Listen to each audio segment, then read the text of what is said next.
Welcome to TPK Roleplay and the Altered Carbon campaign, Atrium of Aquarius. Hope everybody had a great 4th of July or 1st of July if you happen to be in Canada like myself. So tonight we're going to pick up exactly where we left off, which was a tragic moment. As you can see, not all of our players are here. And that is because Osara X Franco playing Morrigan had her stack out at the end of the last session. So we're going to be dealing with the fallout from that shortly. But first, just a couple of quick announcements. So I'm Fazul, by the way, your GM. We'll get around to introducing our remaining players. Can we make this a TPK? Let's find out. I might be forced to buy myself some more advantages as the GM, since we are going to be entering a big fight. But I think, am I the only GM who does that? Probably. So just a couple of things. So we're going to be using the Altered Carbon role-playing game system created by Hunters Entertainment and Renegade Games. In terms of trigger warnings, so this is Altered Carbon. That means strong language, violence, adult themes. Tonight in particular, we're going to be doing a flashback scene that could be intense. Definitely involves someone in authority leveraging and abusing their power. I see Bright smiling. He can't wait because it's going to involve him. But beyond that, I really appreciate not only chat tuning in, but their participation. After this is over, I'm going to have to sit down and actually write out what I had planned and then how much pink backpack items have changed and influenced the game. What are pink backpack items? Well, if you're new to the channel, essentially you can make a donation of $10. I will grab my pink backpack. I'm going to draw an item out of the pink backpack, and that item typically changes the storyline to some extent. Most of them are specific to a character, but some of them are just general. And there's been so many kind of twists and turns as a result. It's really hard to keep track. But if I think about a lot of the major things that have happened to a lot of the characters, I can trace it back to a pink backpack item. So I think that's it for me. Maybe we'll go around and do some intros, and then we'll jump right into it. Hey everyone, I am Tyrant. I will be playing Saren Peirce. Yeah, I just watched a friend's stack get ripped out and destroyed. It's going to be rage time. Let's do this. Hi, I'm Luke Locke, and I'm playing Fade. And I don't know that I would call her a friend. Up to you, Bright. Hi everybody, I'm Bright, and I'll be playing a very recklessly distraught Kai, and then a less recklessly distraught Kai, and then probably a recklessly distraught Kai again. It'll be a roller coaster today for sure. All right. Well, let's throw that switch and get this roller coaster going. Where we left off, your team had successfully infiltrated the fake cafe that was operated by Reileen, and you managed to infiltrate the AI. So Peirce, to your surprise, you were actually trapped kind of in this, you had a showdown with her. You thought you had been victorious, but in reality, she had beat you and placed you in virtual reality where you met your father. You and your father fought against her repeatedly. And just a reminder, what she is looking for, she wants Brittany, which is the fragmented DHF of your sister merged with an AI, which was built by Chris Falconer. You know, what does that AI do? What's its purpose? Remains to be seen. But the team managed to save you, pull you out of the VR, and you sat up just in time. Morrigan kind of held back. She was watching the exit, but didn't watch it closely enough.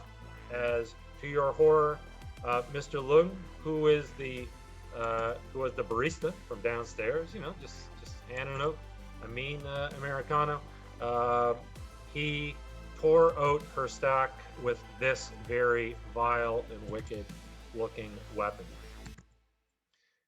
Kai, I believe you mentioned distraught. Please describe what's going through your mind in this moment. Everything kind of goes slow motion for Kai at this point. He's remembering a lot of the negative stuff that Morrigan has said in the past, but through very rose-colored glasses, because he very much enjoys the down talk and the flippancy with which they handle each other. He remembers the song that she played when they were at the bar together, and how they were just starting to open up. The first person that he's really kind of opened up to since Akira. And Akira's not here, and suddenly Morrigan's kind of been ripped away too. So there's a lot of rage starting to bubble under the surface. Bullets. He's counting bullets in his head right now. And that rage brings you back in time. Not literally, but your mind, you flash back to a moment some years ago. A moment when you belonged to CTAC.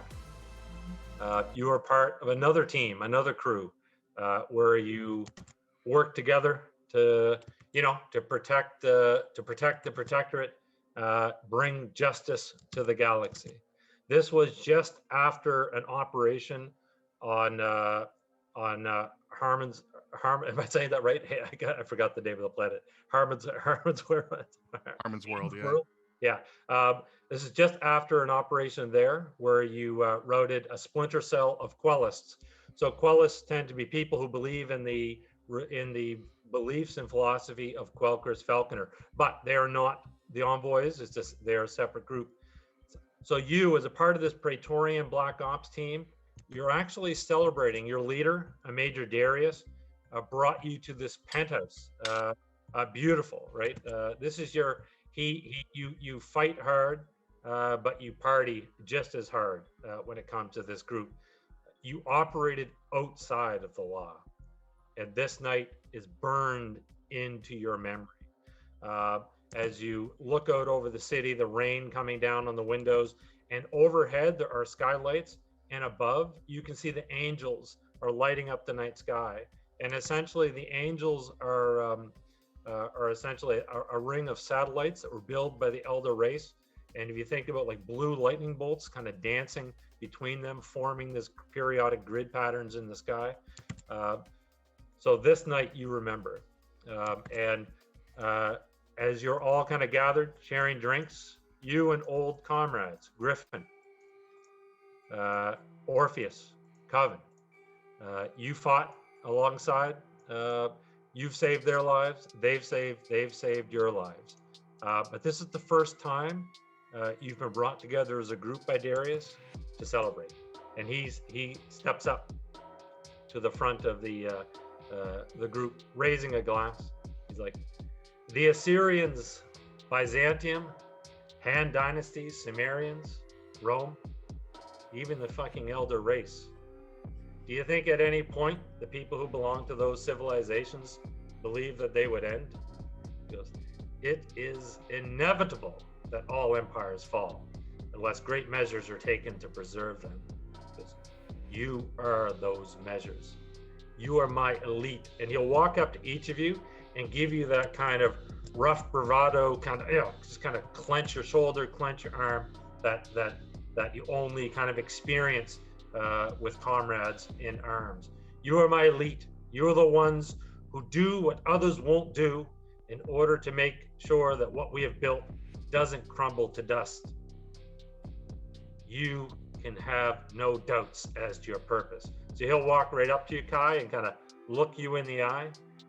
Only loyalty to the Protectorate, and being loyal to the Protectorate means being loyal to me. Do you understand?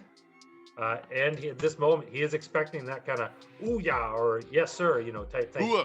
And the others chime in, raising their glasses, and he goes, "Being loyal to me without question, without morality. We are beyond judgment. We are the judges. Now you've proven yourself in battle. Now it is time to prove your loyalty." And you'll see he actually goes over, hits a button on a panel, and he'll bring out a case of kind of like a tray, and on each of them is a handgun. They look loaded to you. He'll walk around and hand one to each of you. There's an Emperor Sulla of Rome laid the groundwork for preserving the empire. He was betrayed, of course, but he had the right idea. When killing your enemies today, make sure you are not creating your enemies of tomorrow. And the door to the penthouse will open, and you'll see a woman brought in. This is the first time you ever met Akira. She's brought in by 2 Praetorians. She is restrained. She appears a bit groggy, almost as if she has just woken up. But as soon as her vision focuses on Darius, she actually says, "Darius, you piece of shit." As you can see that the kind of hatred in her eyes for this man who is asking for your loyalty. Darius turns and he'll say, "Here we have one of my former Praetorians, Sergeant Akira Colton. After we dropped the bombs on Safehold, I sent my team in with orders to execute any of the remaining quellists, an easy enough task given the envoys were at Stronghold. It was just their families after all. Instead, she decided to turn the gun on her fellow Praetorians." And he's handing a firearm out to each of you. So at this point, what's going through Kai's mind? At this stage in Kai's life, there's not a whole lot of question to authorities, so he assumes that he's going to be part of a firing range. So Okay. He's checking the barrel, making sure the weapon's loaded, clearing the chamber. You can see that the woman musters up enough strength. She'll say, "It was a mother and her child. We had already killed their daughter." Her daughter. She goes, "They were no threat to the Protectorate." And that's hard to look and say. Darius turns and he says, "What is the only thing that a child who witnesses their family being killed will want? Will they accept that they were raised by traitors or swear loyalty to the Protectorate? No, they will only want revenge. Kill them now so they don't kill you later. It's that fucking simple. It's people like Sergeant Akira Colton who cause empires to fall. I will not allow this to happen to the Protectorate. She failed in her duty to it, and she betrayed her loyalty to me, and she betrayed the loyalty to her fellow Praetorians. But she still serves a purpose. I used her as a part of a little initiation ceremony, which you will all participate in tonight. You see, I had Sergeant Colton executed for disobeying my orders and allowing 2 terrorists to escape. I kept her around so I can cycle her up from time to time for each new batch of my elites so that they can look into the face of weakness and she can relive her betrayal. Time to show your loyalty, my Praetorians, my elites, by executing this traitor again. Don't worry, she's used to it." He'll turn to her and he'll say, "How many times is this, Akira? 22, I believe." And you can see she is obviously like the pain. She has been executed again and again and again in this weird initiation ceremony. And even though she is starting to already go into convulsions, as if you've already started firing the guns, she pulls herself together long enough to say essentially, "Fuck you, Darius." And she looks to the rest of you. "You're not Praetorians. You're monsters. She'll say. He hands Darius takes a gun of his own. He'll say, "You have full clips. No need to rush.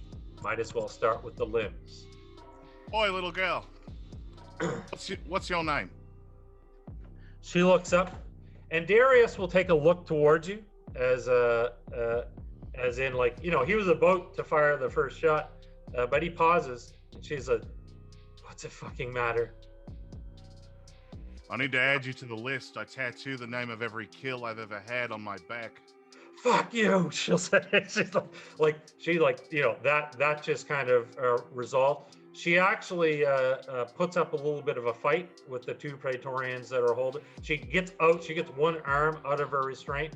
The determination in her is admirable, and you'll see that she actually she takes one of the Praetorians, manages to slam them into the wall, despite the fact that she's obviously weak from essentially the sickness that you get for being on ice for so long. And she slams one of the Praetorians in the wall, knocks him down, and that's when Darius points his gun and will pull the trigger, shooting her in the leg. Again, these are weapons in Altered Carbon are not you know, they're not for the faint of heart. You know, so it's a pretty gruesome room. She screams, it goes down, and he's actually really pissed off at the Praetorians. He's like, "Get to your feet, stand her up." And he turns. Oi, Major. This one's got a lot of fight left in it. How about we make things interesting? How would you do that? Let loose the restraints. First one to bring her down gets a round on the Major. This isn't a lesson in who can kick whose ass. This is a lesson in loyalty. I'm not I understand that, Major. I'm not asking you to prove your combat skills, soldier. I'm asking you to prove that you will do what I ask without hesitation. I was just trying to make it a little interesting. Of course I'll do it. I just figured we'd make a game of it is all. We are celebrating tonight, aren't we? He will take he takes a step back and he'll say, "Yes, we are. Give me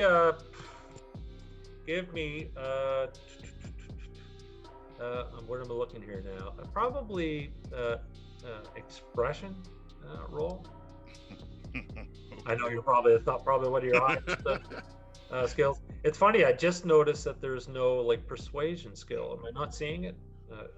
No, I don't think. No, I mean diplomacy is like the. Oh, sorry, diplomacy there. I was looking for make diplomacy if that's better. I guess it's probably not. Yeah, I was right above it. Yeah. It's not going to be a hard one. Oh. Yeah, it's a 3. I made it. Oh, he's nice. Darius, he takes the drink, steps back, and he's like, "Do what you want. You're right. It's your night. Just make sure she suffers." He'll say. And you can see that Griffin, Orpheus, and Coven, you know, they'll like Orpheus walks up and he's like, "Traitorous piece of shit," and he will essentially, you know, backhand her. And the three of them, you know, they kind of they have their guns on her. The Praetorians let them go, but she's outnumbered. Plus, she's weak and she's been shot in the leg. But they are doing it, and I don't need you to make a read person roll on this, but this is going. When you look at Major Darius and you look at your fellow Praetorians, one thing dawns upon you: there is something about doing what you're told, following orders without question, out of a sense of duty. It's something else if you enjoy it, and that is exactly what is happening here. They are enjoying this, and Akira. So she will, despite the fact that she has a blasted leg, as soon as the Praetorians let her go, she fights for her life like you've never seen anyone fight. So there's like broken noses. I mean, essentially, she is putting the boots to these three. And what they do, whether you how you react to it is up to you. What they decide to do is that they take it for about a minute, and then they want to hobble her again. They want to weaken her. They like, two of them hold her while one of them beats on her, and then will pick up the gun and start to walk back. And one of them will even look at you and go, you'd be like, "Fuck you, Rhodes. Fucking idea was it to let her go." Listen, no one told you to hit her in the head. I told you. Just because she's feisty doesn't mean she's got no fight in her. She's ex-Praetorian, you idiot. Perhaps you let her run around a little bit. Maybe we get some target practice in, but don't go hitting her in the head so she slows down just so you can hit her with your shit aim. Otherwise, you don't get to play with the rest of us. Since you're doing the talking, I mean, she's got bruises and abrasions, but she looks up, blood running from a wound on her head, and she looks up at you and she'll say, "You're a fucking coward." Well, this coward just took down 3 expats in our last mission. Now, one more time, I gotta ask, because again, I don't want the tattoo ruined. What's your name? Akira Colton. Right. Wonderful. Akira, do me a favor. Wipe the blood out of your eyes so you can see what you're doing. We want this to be fair, and I'll throw her like a towel. Okay. The other guy, they look at you like, okay, we'll go along with what you're doing. You made your diplomacy roll. She wipes the blood out of her eyes. The other 3 stand back, and one of them goes, "Fuck it, let's just shoot her." And then I'll level my gun kind of up. Yeah. We'll count down from 3, right? We want this to be fair. Yeah. They'll all raise their guns. She stands tall, and she looks. She looks at Darius for a good few seconds, and then she wants to look into the eyes of the people pulling the trigger. So she looks at all 4 of you. 3. Raise. And Darius starts laughing to himself. 2. Orpheus, your safety's on, and I'll actually pull my gun to the side and fire through Covenant's temple. Okay, so here's I'm gonna throw a curveball at you. So you obviously it's back in time. You're gonna use your current stats, even though you've advanced. They're all in a line. Like I said, the weapons in Altered Carbon are not for the faint of heart. Do you want me to add to your difficulty number to kind of take one shot and have it go through each of their heads? All cool. Yes. Yeah, I absolutely want. All right. So just as a reminder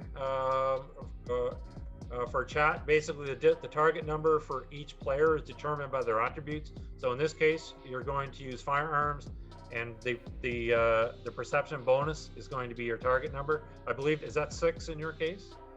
It's 50. 50. All right. So that means you're going to have to roll a 5 or less on your firearms die. But one of the things that I'll do, if you want to hit all 3 of them, essentially after the first, I'm going to lower the target number by 1. So essentially, go from 5 to 3. You have to roll 3 or less. Don't forget, you have stack points which you can use. You also have advantage from chat. Oh. So what advantage means? You get to roll 2 die. Take the lowest roll. All right, I'll roll my D4. Yikes! Glad we have advantage because that was a 4. And that's a 1. A 1 means you get to narrate what happens. Yeah, I think exactly as you described it. He turns to fire through Covenant's head, and while Orpheus is checking his safety, he turns to look as the last one in line, just in time to catch the bullet through his left eye as they kind of go through one watermelon after another, and this terrible Gallagher show just goes off in time for me to I'm gonna grab one of the guns as Orpheus is falling, or Covenant's falling to the ground, and I'm gonna toss it to Akira. Okay, so you toss it to Akira. Major Darius had set his gun on the counter while he was taking a drink. He is now going for it. I think in this case, speed dice is appropriate.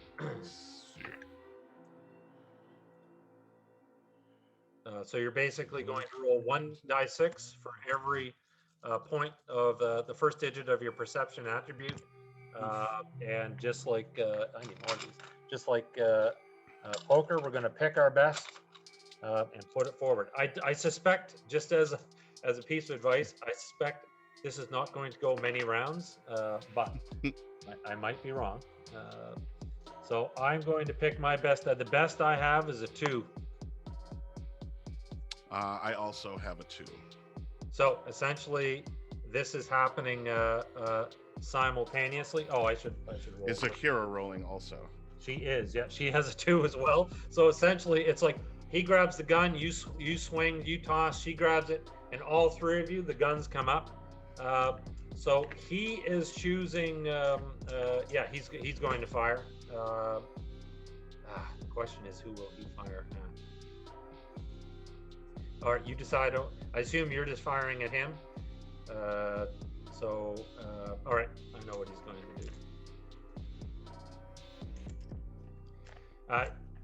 You at this point are the bigger betrayal, so he's firing at you. Okay. So the guns go off. What room are we in right now? You're in a penthouse. You're in a penthouse. That's what I thought you said. Kind of apartment. Okay. Let's say 30 stories in the air. I can dodge and use one of my speed dice to try to get out of the way, right? That is correct. Yeah. All right, I'm gonna kick the coffee table at his knees to try to mess up his shot and try to dodge. Oh, nice. Yeah. So how speed dice work is each is an action. It's kind of like a bonus actions, like in D&D. So as you're executing something, you can say, I want to do some other things. And as long as you use up speed dice, you can do it. So if you want to kick and shoot at the same time, just take away one of your other speed dice. I'll use the 5 and the 2 then. So I will give you a brawl roll under strength as you kick the coffee table, just to see how effective it is. And here's what I'll do with that. For every success that you get, I will subtract a success from him, as in it's interference, right? Oh yeah, love it. What are we going with here? That is a 2. God damn. That's 2 degrees of success for brawl. 2 degrees. So you kick the coffee table, it comes flying towards him, cups and a vase, and he basically it becomes an obstacle. So he's now 2 successes down from whatever he rolls, and he fires the gun. I'm assuming you're firing a gun. Yep.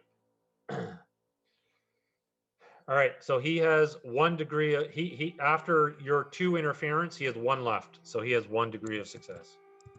All right, I rolled a 4, so it's just the 1 degree of success as well. And Akira rolls. I rolled the wrong die for her. Yeah. So essentially, with your 1 degree of success, we don't need to roll damage in this particular case. She got 2 degrees of success.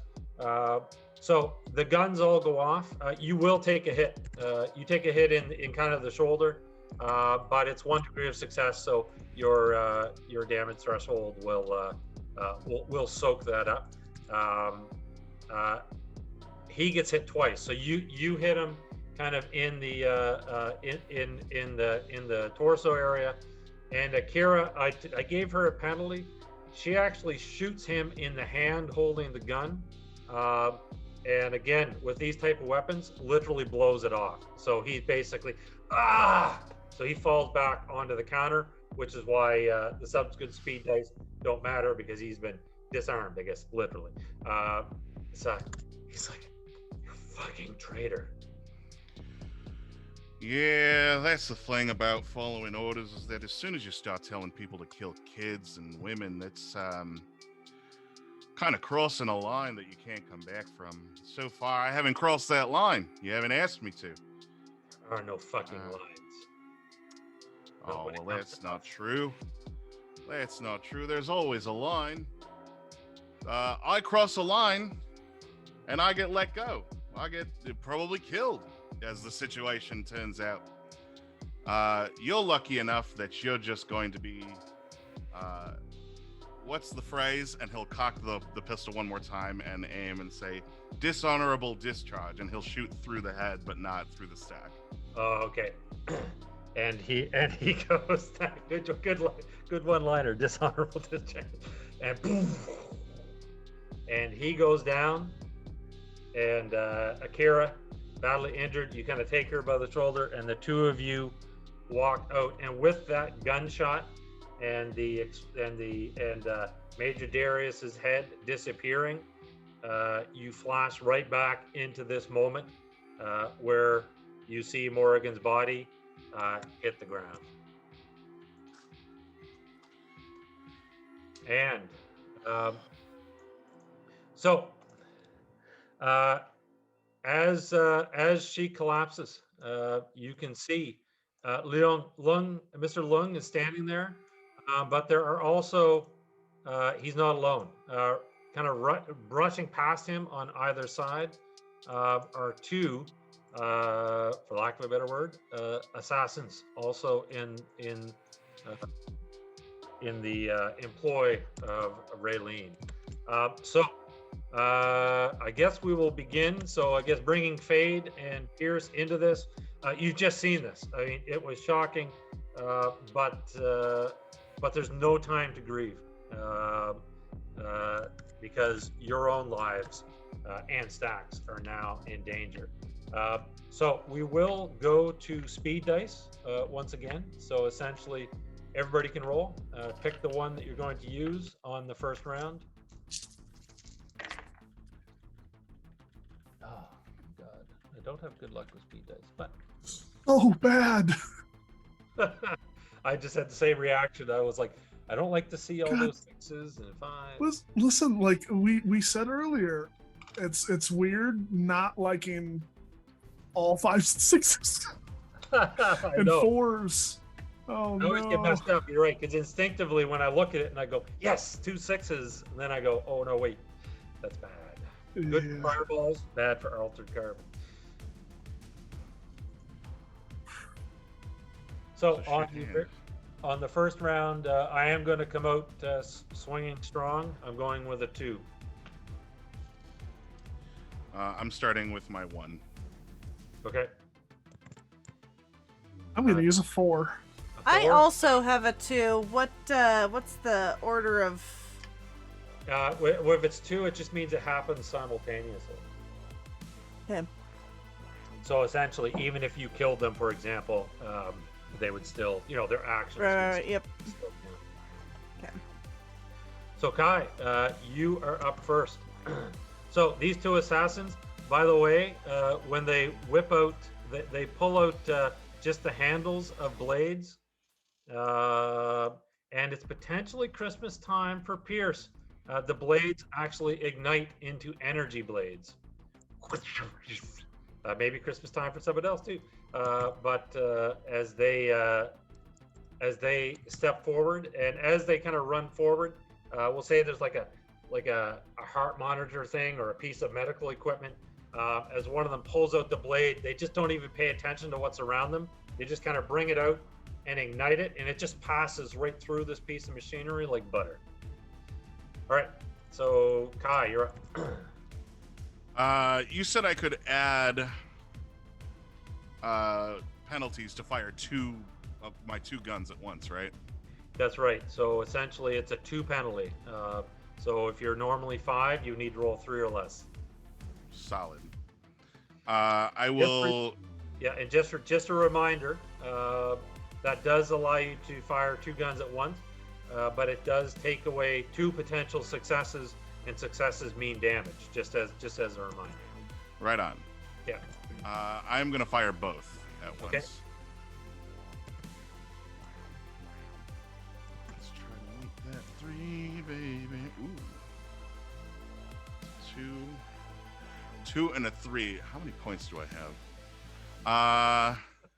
I'm sensing that someone's going to be spending stat points. I'm gonna spend 3 ego Stack ego points, yeah. stack points Yeah. to bring both of those down to 1s. Okay, so a natural 1 is when you narrate. An unnatural 1 still counts, but as successes. Who are you firing at? I'm gonna aim 1 at each of the assassins. The assassins. Okay. Mhm. They will. What did I do with my extra dice? So there we go. So they will. They are going to each use a speed die to dodge. Essentially, all it does is potentially reduce the number of successes. So, how many successes did you get on the first one? They're both 1 under 3. So, is that 2 or 3 success degrees of success? Because 3 would be 1, 2 would be 2, 1 would be 3, right? 3 successes and 2 successes. Okay. So on the first assassin, roll damage for 1 success, please. So whatever your weapon is, and typically there's an attribute bonus assigned to it, but just 1 success on them.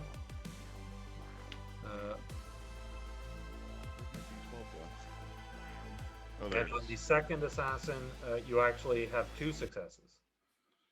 Right on.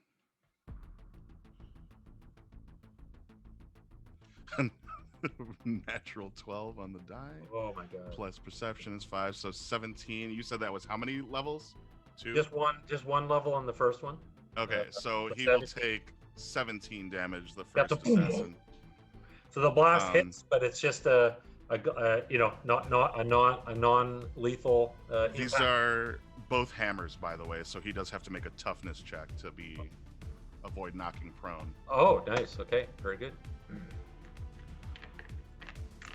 Do you happen to know off the top of your head? Oh, it's toughness check. Sorry, against themselves. Yeah.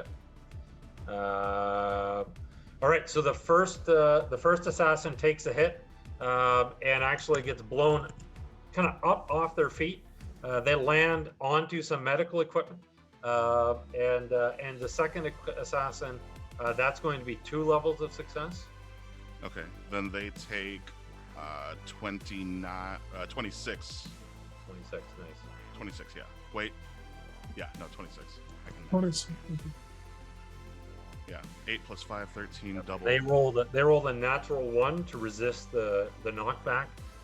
So they take the hit. They use the momentum to kind of spin and kind of do a 360-degree spin in the air, kind of landing on their feet and continuing forward. So Fade, what are you doing? So one of the kind of the assassins is laying on top of some equipment, does a kip up, is now standing kind of on top of a medical table. The other one is coming forward. You know how kind of doing those series of, how in Blade Runner, Peirce was doing those tumbling end over end, doing flips, coming towards you. Creepy. Doing that, yeah. Bringing back childhood nightmares, it's fine. Okay, I would like to try, I would like to use 2 of my 2s. 2 of my speed dice. So, for that bonus action thing you were talking about. And I want to just run up to him and slice off his hands. Mr. Loom. Ignoring the assassins, I want to run straight to him and just slice the hand that's still holding the grabber and then hurry and slice the other hand. And I am willing to use all my stack points to make this happen. Okay, so since you're running directly at him, he goes on a 2 as well. So that look, he just stares at you as you come running up. Whoa, you whip around with your weapon and do a swing. So here's how it's going to work. Like Kai, you don't really have to use 2 speed die, so you can set one aside. What you're trying to do is kind of have a double effect. So it's probably best that you just so you're just going to take a 2 penalty. So whatever your normal target number is. So in your case, in strength, I've got a 40, so 4, and my melee combat is a d6. Yeah, so if you have a 40, you're Uh-huh. going to need to roll a 2 or less. So it's a challenge. However, like you said, Willing to use stack points. Yep. you have stack points. So that's Yep. a 3. But I will use 2 stack points to bring it to a 1. So that is so that's going to be 2 degrees of success. And Mr. Leung, you know what? He's just going to stare right at you. He was going to strike. He wasn't necessarily going to dodge. He was hoping to take you out the same way that he took Morrigan out. Yeah, if he's not gonna move, then I'm just like, after watching Morrigan kind of like in slow motion fall and he's like ripped out her stack, I'm just gonna like run towards him and scream and just like slice off both of his hands. So he strikes out with his crazy weapon, and at the end of the round, so please roll damage for 3 successes.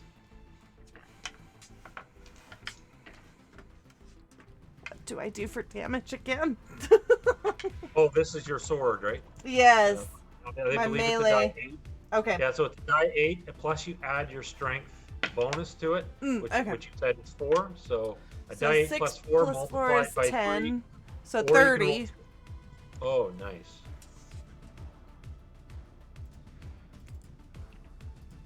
So a very surreal kind of moment happens, and I'm just going to make it roll here. So you take, so he gives maybe a little bit better than he got. You're going to take 36 damage. Now, just to remember, your character, your damage threshold. So what's your damage threshold? 40. So remember, your damage threshold is a buffer. It's not real damage. So yeah. Essentially, after a rest, you get all that back. But he will take away your buffer almost entirely. So there's a very surreal moment because you know that weapon that he has, it's sticking out of you, and his hand is holding on to the end of it. So you're looking at this severed hand holding this weapon, which is stuck into you. He doesn't appear to be phased, but so you got one of his hands. You didn't do enough to get 2, but essentially he's looking at. He's not phased by this. He's looking at his hand. He's looking at you. Very serious look on his face as the assassins come flying in. So one of the assassins has to use a speed dice because they did a knockdown. So they're going to come up short at the end of the round. But Peirce, one of them comes running in towards you. They take a swing. That's potentially 3 successes on a hit with the blade. So here's what you can do, because just as a reminder, you can dodge, which is an athletics roll under strength. You can parry, which is a melee combat roll under strength. Or you can just take it. I'm not gonna just take it. I will parry. Okay. And I unfortunately, is there a way that I can increase my difficulty to disarm him? You know what? Like a riposte type thing. You're gonna, I will increase your difficulty by. So I'm going to ask you to take away a speed die, and I'm going to increase your difficulty by 2. You know what? Actually, I'm rewinding. We don't need to do that because there's a rule for this now that I remember. I apologize. For every degree of, they got 3 degrees of success on you. For every degree of success that you can exceed that by, you turn that damage back on them. So you can yeah. So if you got 5 degrees of success, you could do 2 degrees of success worth of damage. Okay, but I do need to spend a speed die to do the parry. No, I take that back. Okay. You don't need. Oh, sorry. Yeah, you do need to use a speed die, but you haven't gone yet. So you're essentially using. I would suggest using one of the other ones, not a bad one like a 6 or a 5. I have 4 4s, so Okay, I'm just so that's going fine. through those. Yeah. So go ahead. And by the okay. way, I know that both Kai and Fade stopped at 1. Using stack dice, you can increase the degrees of success beyond that if you want. Yep. All right. So I rolled a 2 yeah. So your strength on a 60. Oh yeah. So you have 4 automatically. So you're going to do 1 damage back. Do you want to increase that? No, but can I forego damage? Oh, and just disarm? To disarm him and take his blade. To disarm and take the blade, I'll let you do it, but it's going to cost it. It's going to cost another speed die. So above the one that you just used. I'll do it. I wouldn't ask you to spend one if you were just disarming, so the blade flew across the room. But you actually. No, I want to take it. Okay. Yeah. All right. Kai, sorry, I forgot. One of the assassins did spend a speed die. They are going to continue with they're going to run in and attempt to attack you. That's going to be 2 degrees of success. You can dodge with athletics, or parry with melee, or brawl if you want to parry with your arms. No, he'll take it. And, you just need to get 2 degrees of success to cancel out the damage. He's just gonna eat this one because right now he's fully focused on making his way towards Lung. Right. So the sword, again, this is going to come off your damage threshold first. 9. I said this was 2 degrees, right? Yeah. So you take 18 damage off of your damage threshold. Cool. And it's your turn, Peirce. Okay, question.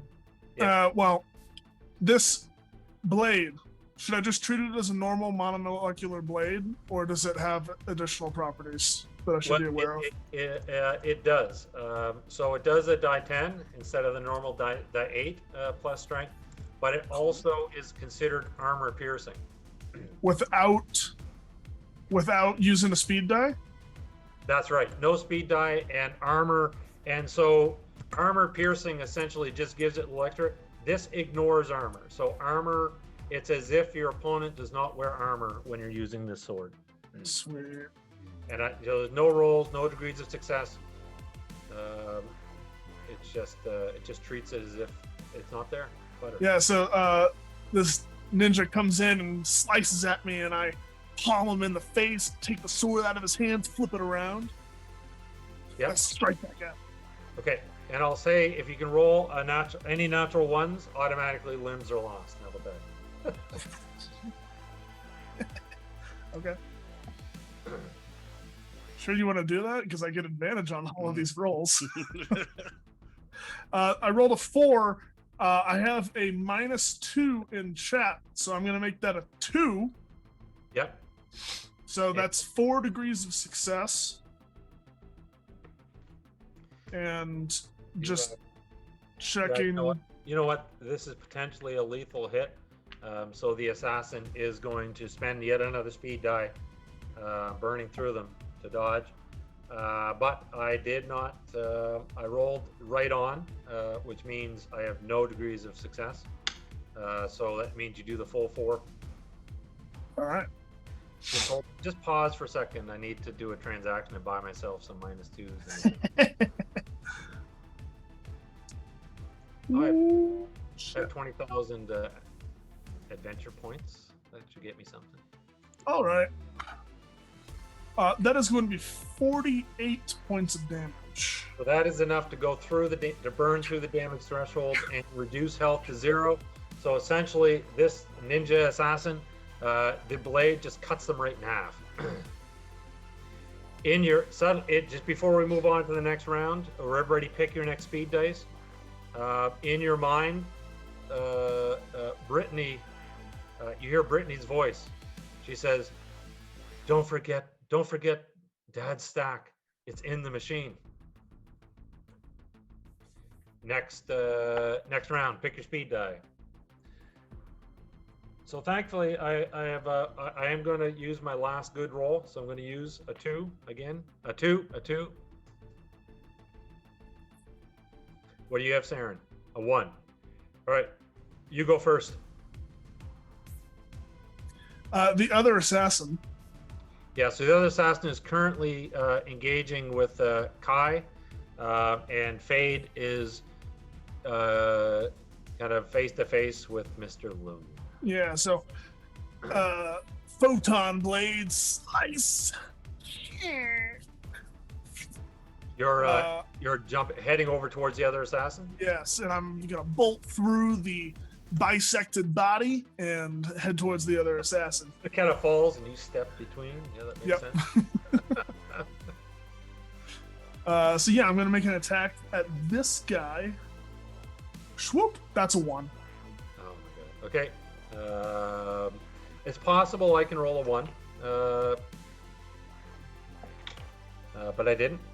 So narrate. Go ahead. So that's 6 degrees of success. I can tell you that's probably going to be ridiculous damage. Roll it just for fun.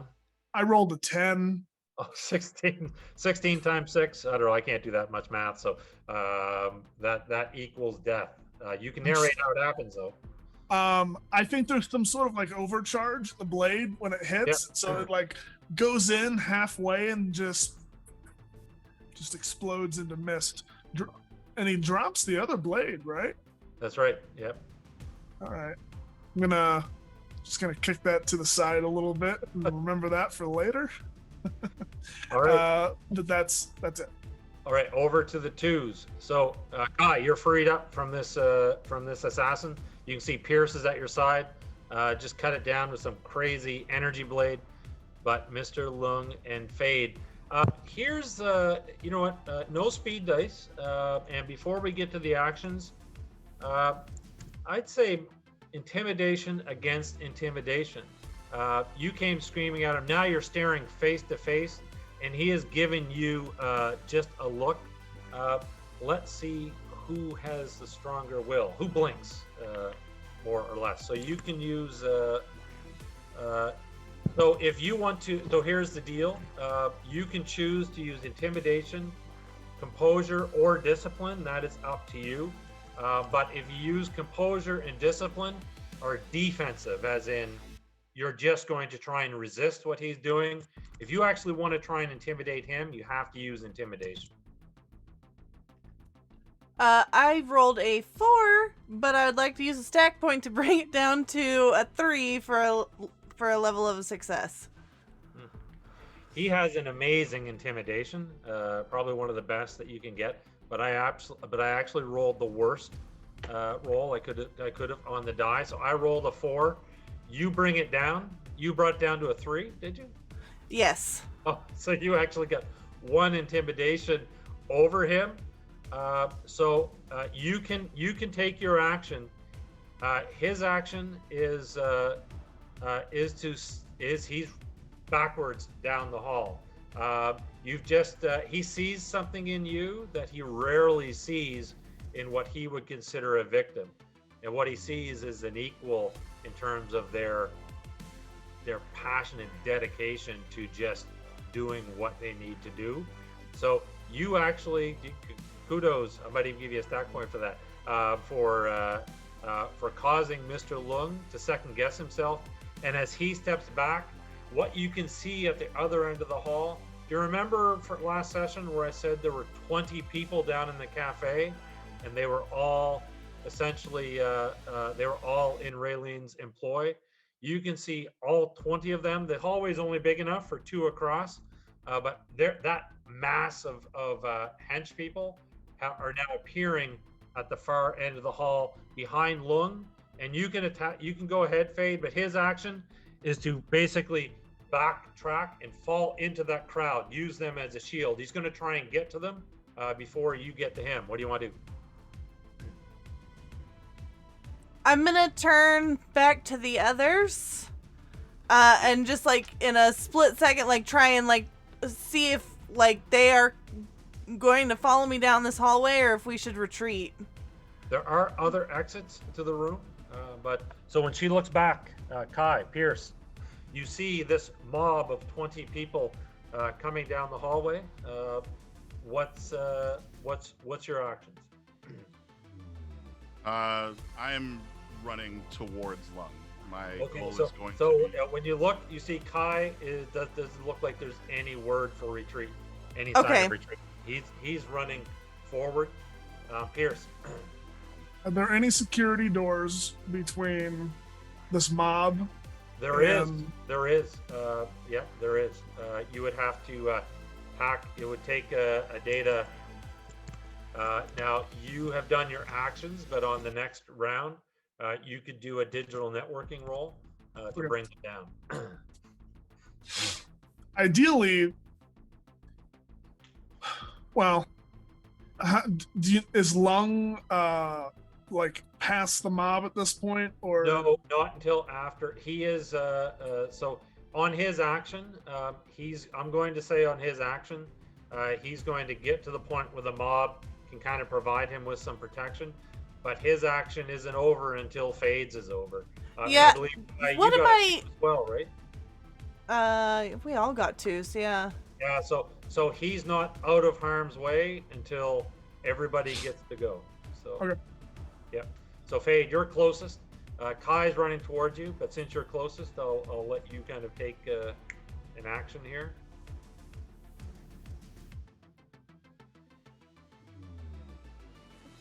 Oof. And Kai looks like he's gonna press.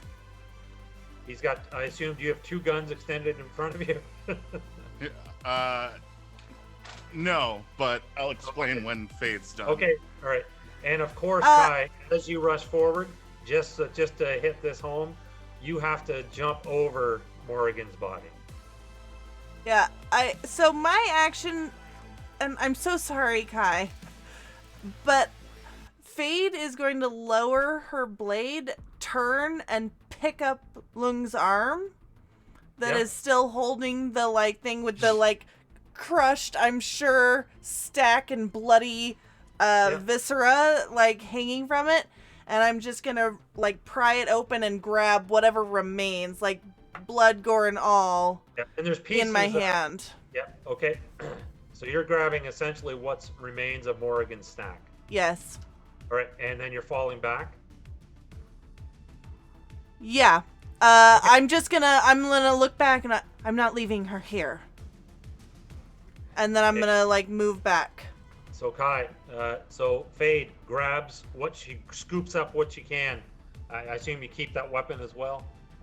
And she steps to the side, meaning you're face to face with Mr. Lung and this mob of people that are swarming down the corridor. You're up. Right. Question. Can I use more speed dice to take additional actions, or is it only when I'm trying to avoid somebody else's action?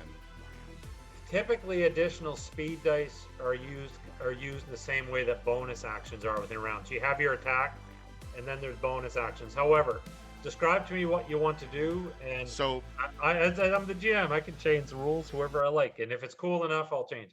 Initially, I was going to go over to grab him, but now that I see that he's trying to run away from me, he'll drop one of his guns and kind of steady the hammer to aim for one of his kneecaps to blow it out, because he wants to get on top of him and just start.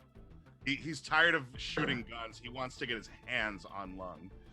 So what I'm wondering is if I can shoot. So I will let you fire the gun. Just to be aware, the mob is going to overtake him at the beginning of the next speed die.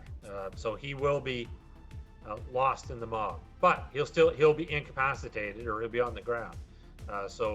But you will have to deal with the mob of now, mind you, the mob are just no-name peons, or minions. But still, there's 20 now, potentially. If I 20. don't go with shooting him, can I catch him from where I'm at?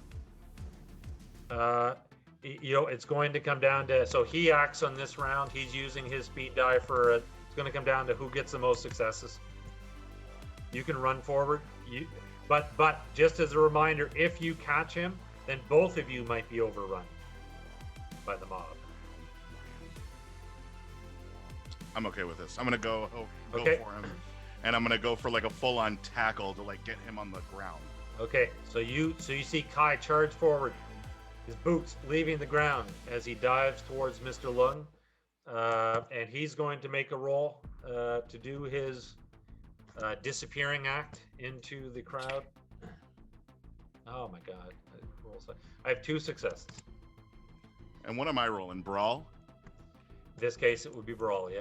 Okay, cool. Let's use another die then. Where can I get some bonuses? Someone help me out. You got some negatives. I got Sarah's here and she's in chat. She's trying to save us from beyond the grave. She's saying no, Fazul. For Fazul. I mean, technically, Fazul, you have a +2 if you wanted to use that right now to give you 0 degrees of success.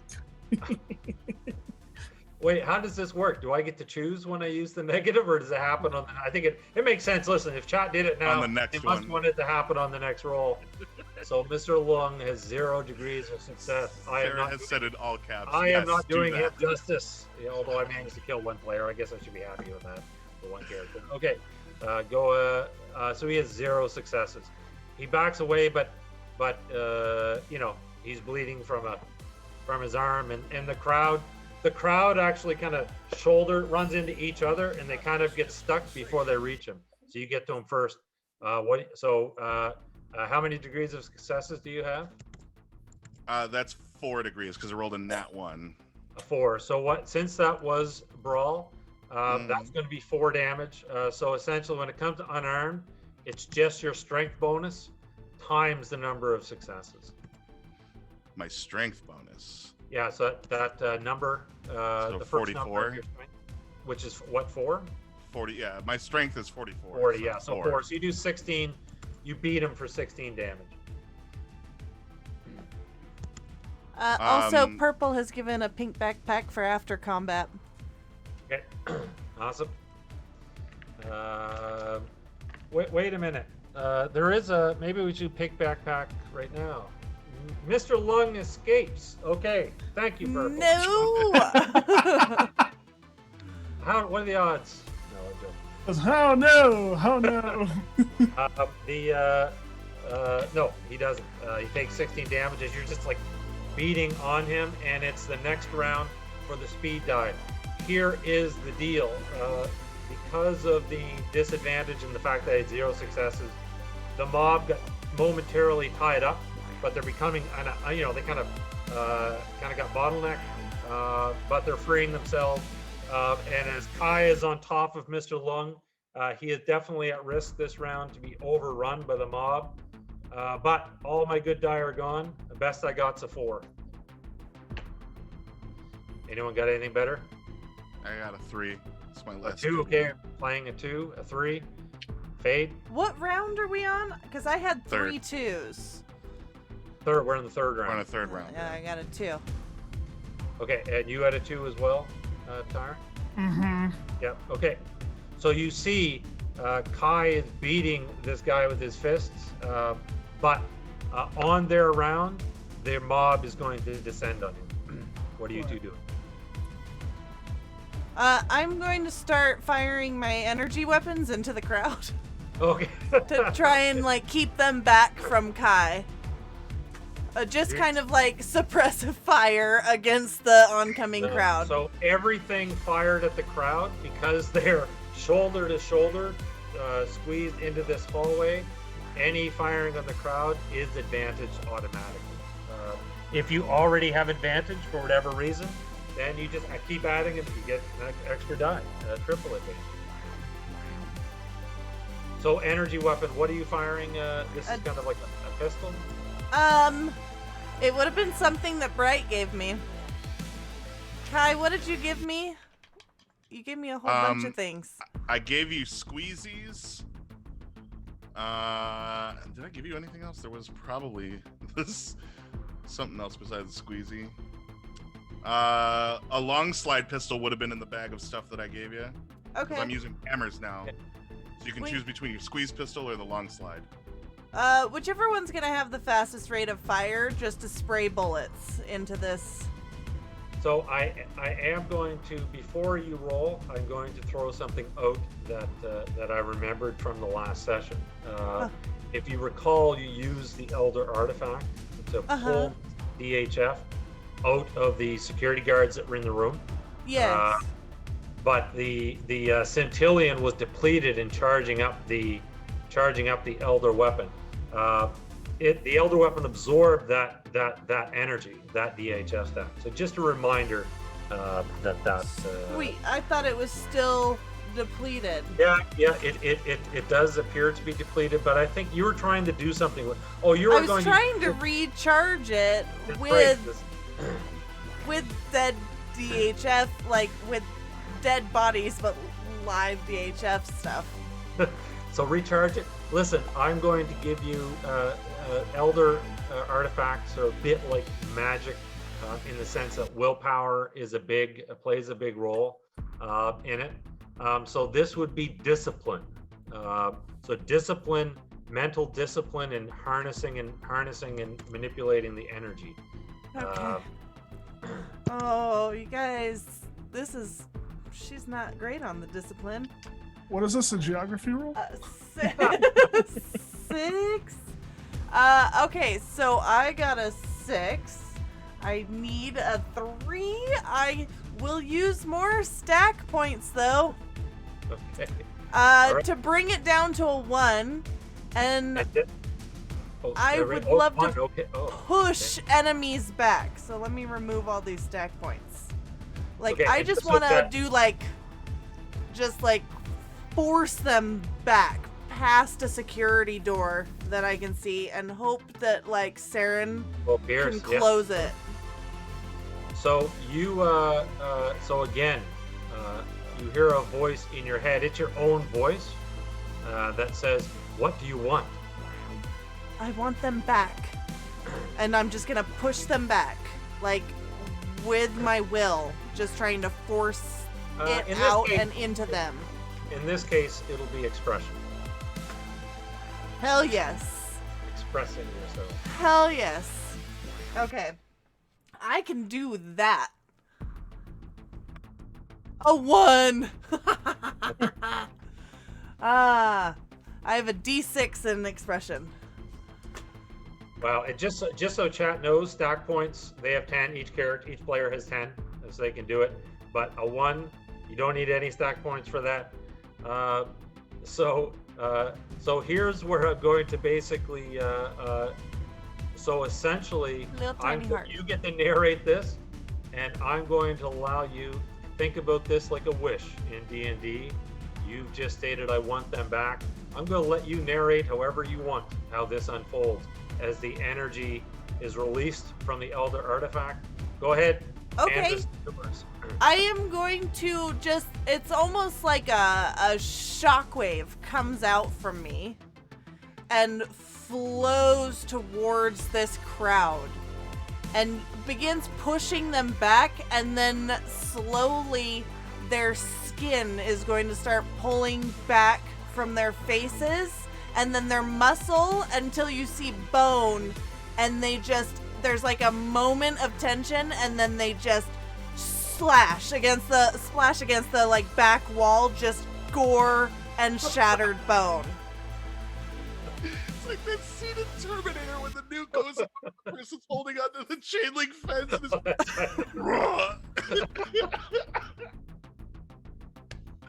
I, as the GM, am now speechless. All right. Did I give someone an Elder artifact a couple seconds? Yeah. Why have I done this? They're very powerful. No. Can I ask you a question? When you said that you want them back, and you're really going to have to think about what Fade's psyche would be, because the Elder artifact, to some extent, like a wish, is kind of takes it as it is. Was Mr. Lung included in that? Yes, I'm thinking enemies. My enemies. These people that are here to harm us. It's like Dorothy being whipped up by the tornado. Mr. Lung, you were on top of him, and he is suddenly just whipped out from underneath you, almost like you have no power to hold on to him. And he disappears into this ocean of carnage at the end of the hall. There's basically 20 people kind of stuck, probably 20 skeletons stuck into a pile of goo against the back wall. It's one way to do it. Kai is gonna get up from the ground and walk towards that pile of mess and just unload the rest of his hammer clip with a gun that he's still holding into the mess. All right. Into whatever shade looks like it belonged the most. I'm just gonna lean over very calmly and just go and like throw up a little, and then just kind of shake my head And like Elder- clear. The Elder artifact is again dead in your hands. I'm gonna just tuck that back in, and then still holding her like gory mess of a neck and shredded stack in my hand, I'm just gonna turn to the other two. We should go now. And turn and start walking out of the building. Yep. Kai is Yep. reloading. And the shock that you have delivered to your opponents is such that you are no one stops you. You basically, you're on the street in no time. Saren, you grab the stack that's in the VR chamber, Yep. the VR console. You can pull it out, and you're on the street, and you've disappeared into the night. Ooh, You I get- also grabbed the other energy weapon. Oh, the sword. Yep. You grab a coffee to go in a to-go cup. Or? Yep, I grabbed my non-fat Right. chai latte with You leave the 3 cafe. pumps of vanilla. Kai doesn't leave right away. Like, he'll reload and he'll continue to unload clip after clip after Does clip. somebody until he's drag got Kai no more. away? I'm assuming you wouldn't leave without him, but at some point, Brittany will come on in your head, Peirce, and she goes, "We have to go. Others, we should expect reinforcements." Just like looking at my watch. That's been the 6th. Okay, come on, buddy. Come on. There are no. He fights you to get like back at the pile, and he's like screaming, trying to get to the pile to put more bullets into it. He's not. So you've grabbed Morrigan's the pieces of her stack. Do you take her body or do you leave it? Leave it. It's funny. It's weird to think about that philosophy in Altered Carbon because it's almost like sleeves are disposable. So there's a part of you that thinks that it's kind of like, that's just. If they're dragging him away from putting bullets into the mess at the end of the hall, like he'll pick up Morrigan's body and bring it with. Okay, and you guys can get out of there. All right. Maybe after that action, do you guys want to take a break? Yes. Yes, I will propose that we go back to my hideout Okay. Safe because I feel like it's probably the most secure place. house. Sounds good. Okay. Okay. So chat, we'll be back. Stay tuned for more twists. And we're back to Altered Carbon, the Atrium of Aquarius. Just before the break, I think it was, I don't know if it was Bright or Tarrant that said it, but Fade had her god moment and incinerated or squished a bunch of enemies, and you've escaped into the night. And now you find yourself back at the hideout of Saren Peirce, removed from the the tension of the moment where you were fighting for your lives. You now find yourself in the calm afterwards, where you have to come to terms with the reality that Morrigan's body is lying there on a table, and the pieces of her stack, now cleaned up, are on a tray underneath an analytical device. Peirce, I'm assuming you're taking the lead on this. Yes. So retrieving the body from Kai very Yeah, so gingerly. the sleeve is dead. It suffered enough sleeve damage that essentially, any insurance company would be writing it off, type thing. So more so for. Okay, so what I'm thinking is I have essentially, I mean, if you look at the art for the hideout, it kind of looks like I have some sort of sleeve chamber. That's weird. Yeah, you would, because of course you were in it. Remember, your father's sleeve was in it. You woke up. Yeah. So this hideout, essentially, how I would describe it is, it has anything that you need as long as you make a successful roll to find it. Okay. It is just kind of this clutter of stuff, but absolutely, there's a medical station here. There's a cryo chamber where you can freeze sleeves indefinitely. Maybe you want to do that. That might be something. What I'm more thinking is, so I have this backup chamber. Is it possible to print a sleeve using this? No, you would not have a bioprinter. No. That would not be amongst the device, unless there's a module that you attach. They're pretty rare. Right. And very, very expensive. I know that was kind of discussed in like the That's TV right. show too. Yeah, that's right. Yeah. Essentially, the bank took Bancroft kind of money to get your hands on one. Okay. Well, then I would throw that idea out. But what I want to do is I want to put the sleeve down, just on a flat surface, a space.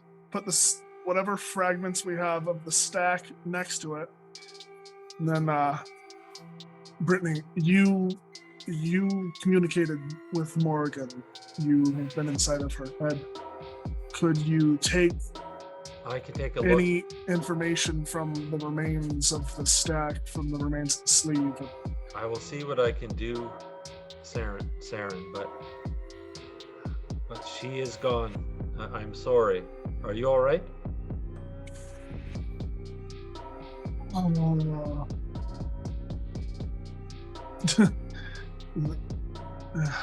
Fuck. She came to save me. I know. And she did. For what? She did what she wanted to do. And she also saved our father. We just have to make sure that her death meant something. That we make sure we make a difference.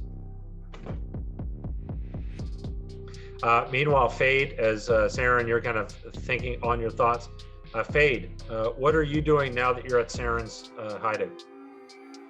I mean, I don't know anything that, he convinced me to let go of the stack, to go lay it on the tray there to be analyzed.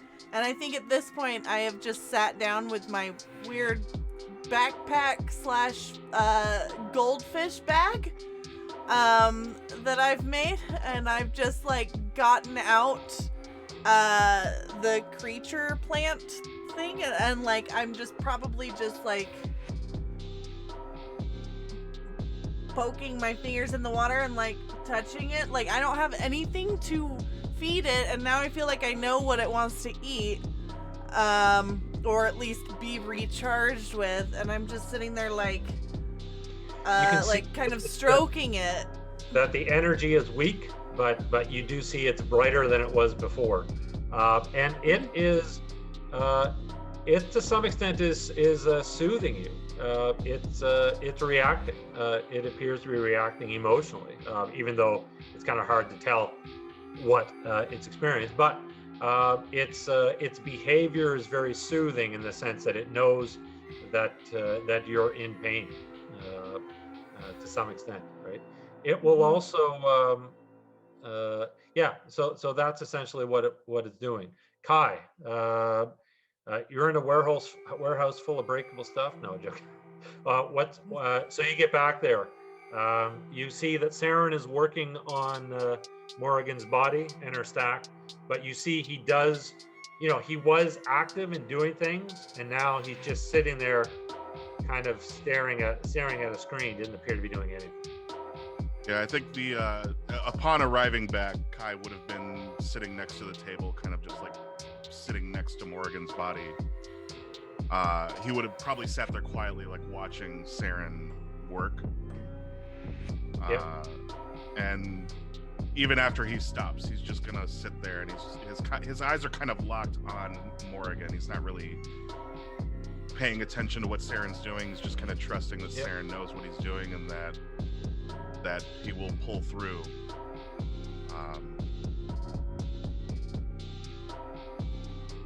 So he's not going to say a word. He's just going to sit there and wait. So everybody is kind of numb, and everybody is kind of focused on their own pain. Brittany will appear at your side, Saren, now that you're in the base. You have the nano emitters. She'll put her arm around your shoulder and just be there. She's not quite sure what to do, but she does, even though, sometimes you ask yourself, is this my sister? Is it an AI? You'll actually see that she's actually crying. A couple of tears will slip down her cheek. And one thing that you do know, she knows what it's like to experience death. And again, in the Altered Carbon world, real death, is heavy because, essentially, what has been lost is potentially lifetimes of living. So, silence, quiet reflection, all on Morrigan. Speaking of which, welcome, Sarah. Hi. Welcome to the game tonight. Thanks for having me. Everyone has been grieving Morrigan. The aftermath. Again, I apologize. If chat doesn't know, I think it was 2 characters in 1 week, Sarah, you were playing that I brought it back. It was a heavy week. It was a heavy week, my dude. I felt a little targeted, but I was here for all of it. So the last thing that Morrigan saw were the eyes of Mr. Lone. And then it was over in an instant. Everything went black. And it stayed that way for what seemed to be like an eternity. Then, faintly, coming into view, small points of light, bluish, some brighter, some dimmer, some closer, some farther, wink on one by one until all of that darkness is filled, like the night sky, like a galaxy, with millions, no billions of points of light. And in this moment, you realize that that the only thing that you can see, and not with your 5 senses of your sleeve, but the only thing that you can see is the DHF stacks of every living being on Earth, there in the darkness surrounding you. And there is a brighter light further away, out there, but it is calling towards you. Morrigan will kind of stay very still, watching these different points. Yeah, and you have around no body. her. You realize you have no body. Just like, and that in and of itself will be alarming. But as she hears the call of this other thing, she will kind of will towards it, I guess, like trying to push back and being very careful to not touch or bump into anything else as she moves. So you go to move away, there's a part of you that hesitates because as you there are points of light which are very close around you, and although they all look similar, you can tell Fade, Kai, Peirce, even Brittany, and other points of light. And there's obviously chaos happening around you, including 20 points of light being suddenly and violently extinguished. So there's a part of you that is connected here, but as soon as you let your mind kind of think or will itself away, you start to fly through the darkness. And again, all of these points of light can now condense into a sphere, which would be the Earth. And then they condense into a single point of light, and then they're gone.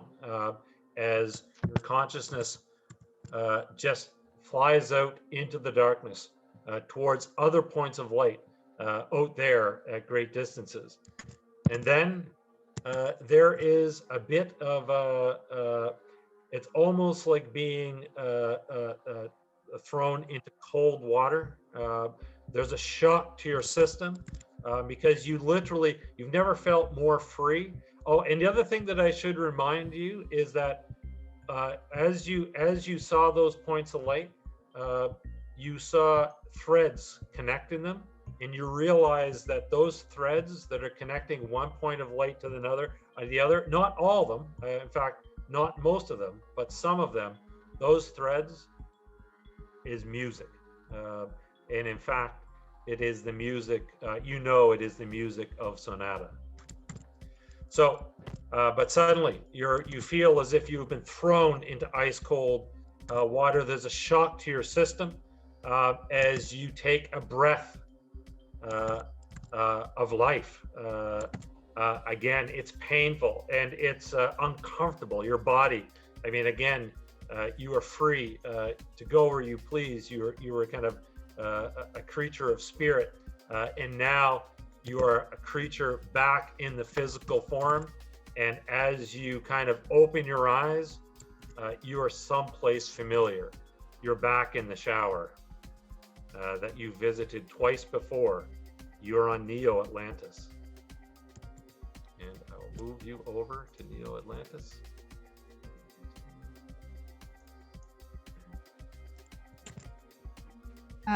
There's going to be that moment where she snaps into whatever form this is, and there's going to be just that visceral response of like her like trying not to cry out as that happens, like when you jump into really cold water, that like as she kind of comes up out, and tears despite herself are just going to start streaming out of her eyes.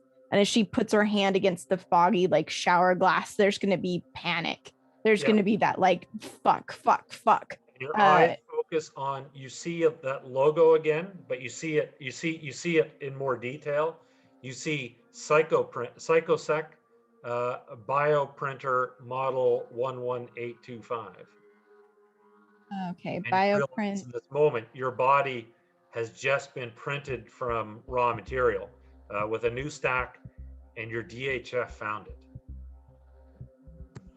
Gotcha. She's gonna like be breathing hard, seeing the logo and seeing the printer. She's gonna impulsively reach back and feel where the new stack is and where it's all located, and she's gonna just that terrified panting as she tries to scramble at the shower door to try and get it open. Yes, you open it. You open it up into that very familiar room that you've been to before. The bed, the beautiful glass looking out over the oceans. You see in the distance a couple of harvesters moving along, but there is something different. Someone is sleeping in the bed. They stir at the sound of the door opening, but they're not quite awake. As they turn, you realize that it is Athena.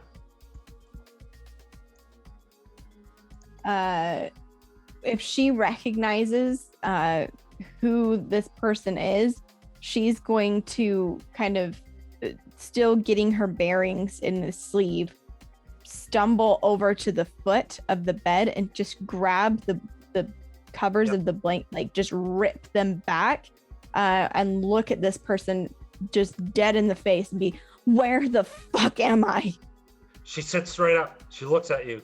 And a moment of startlement becomes, she's extremely relieved and happy to see you. In fact, you were kind of seething, but the first thing she does is give you an embrace. She hugs you, and she appears overjoyed. She goes, "You're alive. You found your way here." I don't understand. I don't understand where I am, and I don't understand what's happening. What happened? I don't know. I was there. We were protecting Saren. We were getting him, and then there was a man, and then there was dark. Did I die? What was that? All a dream? Is this a dream? What is happening? This isn't a dream. I'm sorry, Morrigan. That's the name you go by, right? Yeah. When I jumped off the bridge, I died, and I came here. I'm afraid the same has probably happened to you. You've been killed, but we're different. When the stock is destroyed, we don't die. What? That doesn't make any sense. That doesn't make any sense. I know. How is that possible? No, I know. It's a miracle. I mean, before I saw you at the old PsychoSec lab where you released me, I thought you were dead. But then I heard the music and you were there. You set me free, and we've both found ourselves here. That's a miracle, isn't it? Listen, I don't trust this. I don't know what this is. I've been here countless times. I've seen that fucking thing. And she points back at the shower countless times. And and she's going to move to go outside where she perceives there's the pool. The ocean. Yep. Yeah. So the kind of infinity balcony that kind of meets at the water level. You can go out there just like you've done in the past. You can smell the sea air of Neo Atlantis, the salt of the ocean. You can hear the distant hum of the harvesters, and you feel the entire city of Neo Atlantis behind you. You're kind of on the edge of it, on the outer ring. She's gonna turn back and look at Athena and go, "So do you know who I am?" What do you remember? I don't know who you are. Nothing. I don't remember anything. But just this place, just this, and every time falling into she takes her hands and she'll say, "I'm sorry, but what you lost is lost. You are Morrigan and Sonata. Who you were and where you came, who you were when you first came to New Atlantis is gone. Dr. Locks took that from you, and I'm sorry for that. I don't believe it can be retrieved, but you're not the less for it. You've made the best of your life. The only thing I can show you that I can offer is the Atrium and its miracles." I don't understand. You will, but there is more about who we are. PsychoSec sent us here. Why? We were operatives. They want the Atrium and everything that it offers. Let me show you what it offers. And she'll extend her hands, and she'll get you some clothes out of a closet, and she is going to guide you out of this apartment for the first time.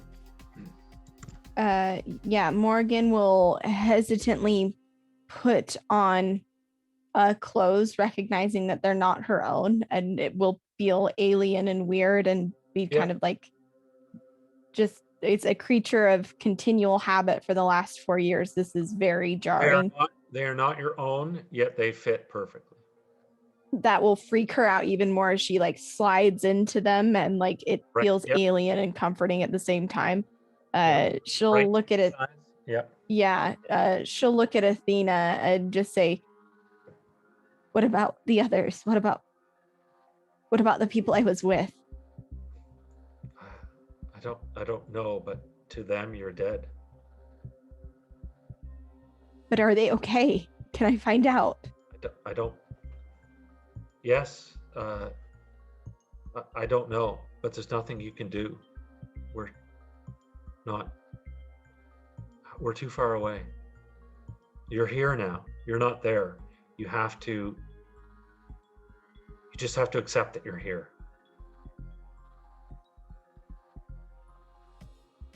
I'm sorry. I don't know what was going on back there. I know that there were dangerous people involved. People that want what I am about to show you. Well, then let's get on with it, I guess. And she'll escort you out of the apartment into Neo Atlantis. At any other time, it would be breathtaking. Neo Atlantis is a beautiful city on the ocean. As you can see, I mean, there's promenades, boulevards, towers. I mean, and the architecture and design is amongst the most beautiful cities that you would see. But I'm guessing you don't care. I'm guessing you're just not even paying much attention to it. I think there's like I think Morrigan is in shock that she's seeing this, but she is not believing it. Like, she is not entertaining that this is real. Like, I think she knows that typically her episodes don't last this long. Typically they are not this interactive. Like, I think she knows that this is different, but it's that kind of like identify threat as she moves through this city. Like, it's just, of course, almost like a dreamscape. You always had a sleeve to go back to, and you realize what's different this time is that there's nothing there. Your sleeve is dead. Your stack is gone. So, like it or not, you know, as much as there's a potential for answers here, you feel marooned, trapped, isolated from your friends, because the last thing you remember was Mr. Lung. They could be dead too, and they have there's no miracles to save them. That's hyper present in her mind. Like, she died and they're gone. She believes that Athena is telling the truth when she says there's nothing that can be done. But I think a little bit Morrigan's trying to wait this out, figure out what the angle is with this Atrium shit, so she can eventually try to like contact, like reach out, see if they're okay, find out. Like, she's marooned on an island with no tools. She's waiting till someone shows her a tool. Very, very good way to put it. So you are led down deep into Neo Atlantis. You realize that you are going below the waterline into the sublevels where the beauty of the city is left behind. It's more industrial, and in fact, of course, for all its beauty, Neo Atlantis still suffers from what most of the protectorate world suffer from, where the elite live on the ocean, on the surface, and those who are less fortunate must make do in the levels below. So you make your way through this maze, markets, residences, schools. You know, there's a thriving society down here, away from the sun. And you're brought to a place, you can feel it as you're approaching. It's almost like you're getting closer to something, but it's a sixth sense. You just kind of sense that there's something there. And then you hear it. It's music. It is not Sonata's music, but the notes of it are the same. There's elements of it which are similar. So you know, so it's familiar and you recognize it. Now I don't know how you react to that, but what is this? What the hell is this? This is the Atrium. Aquaria is inside. Aquaria and the others are inside. Wait here a moment, and I will see if they are ready to see you. And she slips into the Atrium, and I'll just drag you over here. The atrium is a wild place, so there's actual vegetation growing up and along the columns and industrial. So it's a very thriving living place. There's these incredibly large spheres with pipes going through them, and you're left here alone with the music for about 5 or 10 minutes. Go pound. Okay. If there's time, she's going to kind of start looking around, trying to investigate and see what the hell this is. She's also going to check, like, now that she has a moment by herself, she's going to check the sleeve to see if there's like a communication, anything. So the sleeves are not typically built with them in. You have to add it. You have to add and it that's later. So you can spend stack points to retcon things. Just also isn't that bad?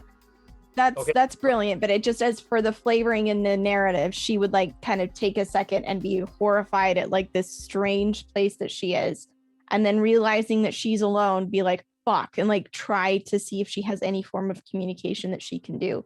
You see that huge sphere above you with the pipes. There's that huge sphere with the pipes going in and around it. As you're kind of in this moment that's alone, something inside that sphere reacts, and if there was no metal separating between the two of you, you just sense on some level that it is reaching out to respond to your pain. She'll step back from that. Morgan don't like that. She's gonna take a step back.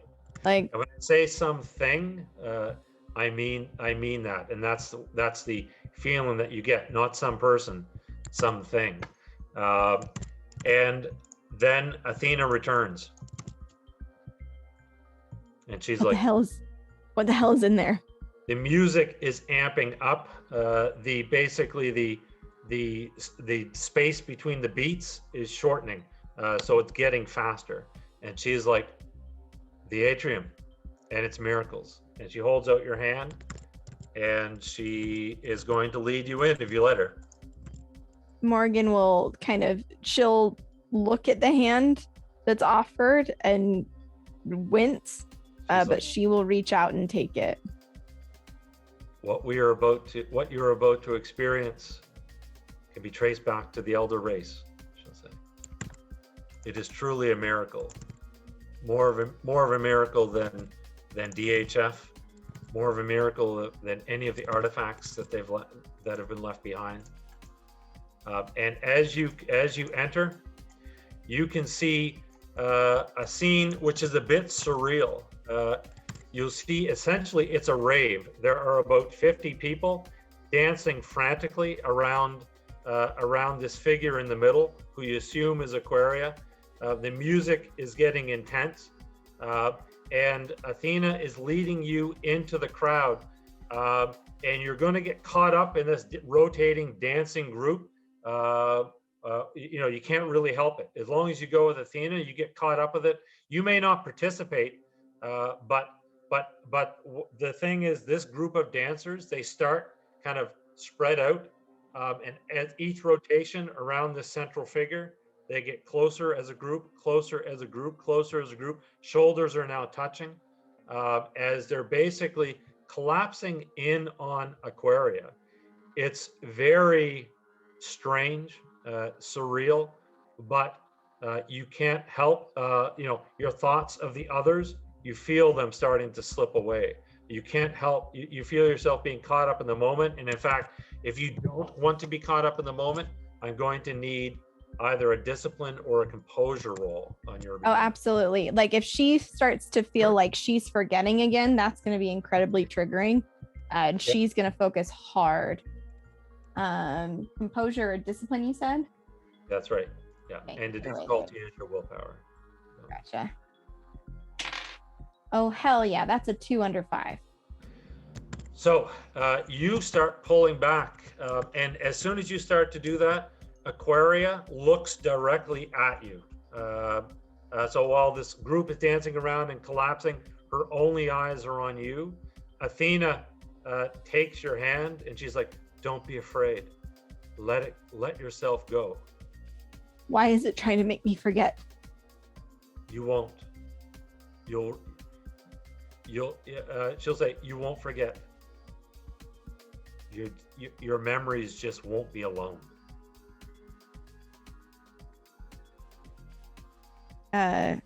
She'll feel that and then kind of looking at this being. Do I sense hostility at all? Or is it just very surreal? No, just staring at you as in like, because you're trying to resist. It's not really hostile. She's not really compassionate. She's a bit more kind of neutral, almost like, looking at you. And as you can see, the people who are at the closest to her have now reached her. They're like reaching out with their hands. And as they touch her, they just collapse. And you can see their DHF in their sleeves does not collapse with the body. In fact, it rises. And they start to collapse. And the next row starts to collapse. And Athena looks at you and she says, "Don't be afraid." As cascading one row after another, the sleeves are collapsing, and all of the DHF spheres of energy are rising into the air, rotating around Aquaria as she literally rises off the ground, almost like a messiah, and rises up. And you can see the row in front of you goes, and now it's your row's turn. You letting yourself go? Yeah, but it's gonna be that kind of like kind of panicky, like kind of like she's gonna jump off a cliff kind of feeling. And suddenly you are gone. What you feel again is that absolute freedom, except there's a difference. You're not alone. You're in this rotating cloud of souls, essentially. And as you're spinning around, anytime you brush another one, you share everything that you are with that individual, and then it's gone in an instant. So there's these moments of kind of complete unity with the others that are flotating around. You also sense Aquaria and something else, something ancient, something aquatic, something that is not one of the Eldar race, but knew the Eldar races. You sense its presence. And as you whip around, however, you were very resistant. So this is just me characterizing, I guess, Morrigan coming in here. You appeared to be very resistant, whereas everybody in this group is kind of given themselves, and as they're just kind of, they are losing their identity as they're becoming one. Their identity is slowly starting to just become just one of a sea of memories. It sounds to me that is not something that you would want to happen. No, Morrigan is kind of watching this and experiencing, like, yeah. I imagine it's very similar to like a tidal wave coming in, like she's feeling that pull into the wave, and she's going to be like backing up back towards the shore, like, no, fuck no. Like struggling for her identity has been her like cross to bear. She's not about to give that up. And you see very, very far off, there is the glow of 3 other stacks, DHF.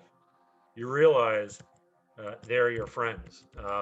And in that moment, you're gone. You leave the spiraling event. It just like Earth, suddenly it's gone. Neo Atlantis is gone. And you realize you are sailing once again back through the darkness of the cosmos. You have nowhere to, you realize you have nowhere to go, but to some extent it doesn't matter, because you will be with them. Those 3 balls of energy that you have come to care for over the past weeks. As Earth draws closer and the billions of DHF with 3 bright ones becomes visible, and then all of a sudden, you go down, down, down, down, and again, you're thrown into the water. You have that exact same experience. And you wake up, again, taking that breath, your eyes open, and you're in another one of these devices, a bioscanner with the PsychoSec logo on it. she will be terrified, like it's happening again. It's happening, like, oh fuck. And she's gonna scream inside this tube. You can scream inside the tube. It doesn't really go anywhere. It echoes back on you. But you realize this is your body. You're on Earth. You're in one of these bioscanners. But Neo Atlantis, Aquaria, and the Atrium are far away. I want to get out of this fucking shower. Fuck these showers. You open it up. You're not in a beautiful apartment. You're in a very industrial lab type setting. It's a very small room. There's kind of a panel door. There's only one exit, which I assume you're going to take it.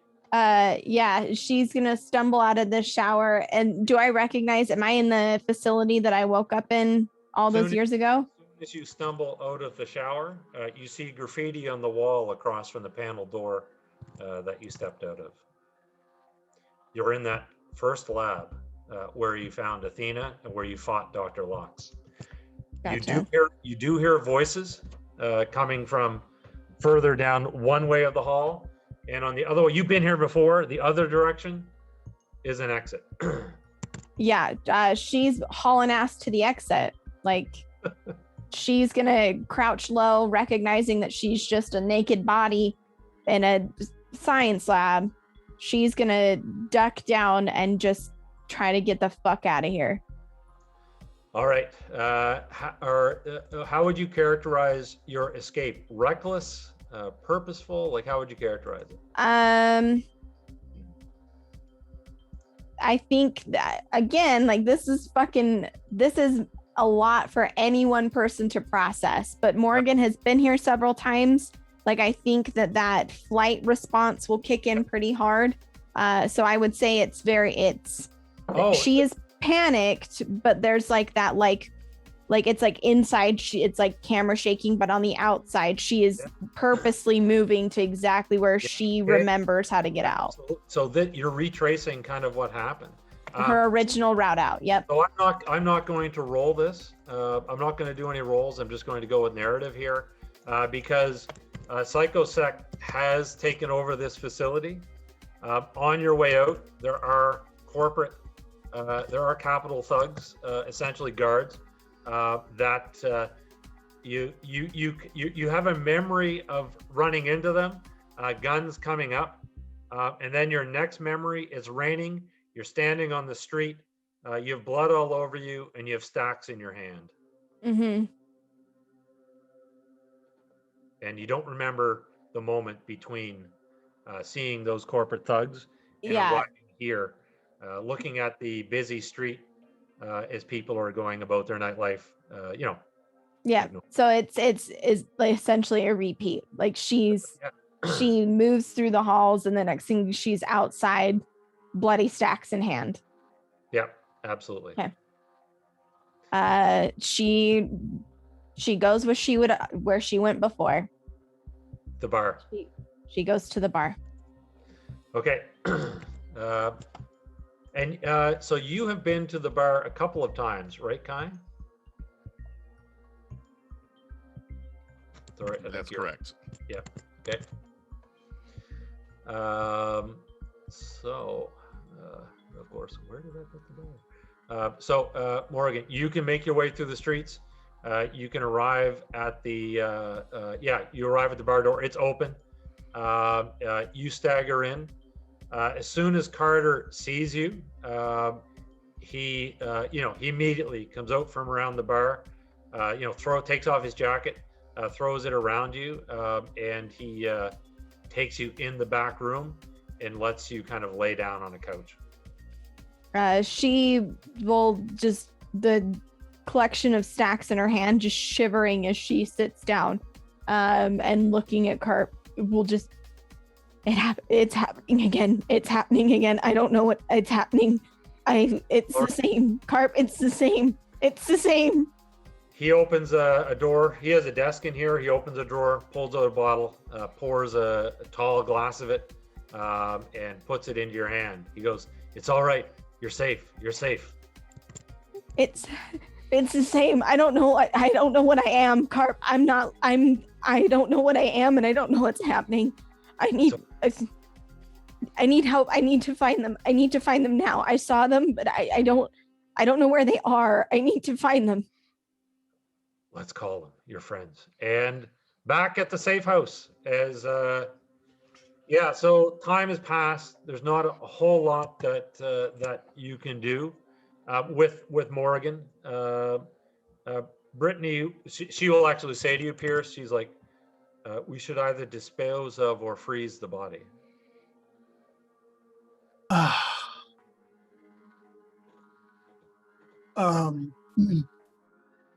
What do you all think?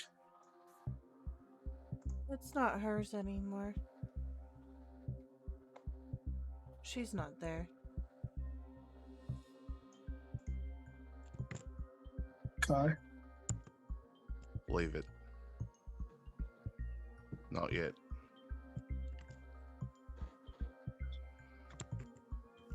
Go ahead and freeze it. Right there, just in case. And she'll leave it for a few moments for you, Kai, but she'll slide so it's on kind of a medical table which can move. She'll say, I'm sorry, as she moves it into the cryo chamber, and it freezes instantly, goes into cryo. Fade's gonna just stand up. I need some pie.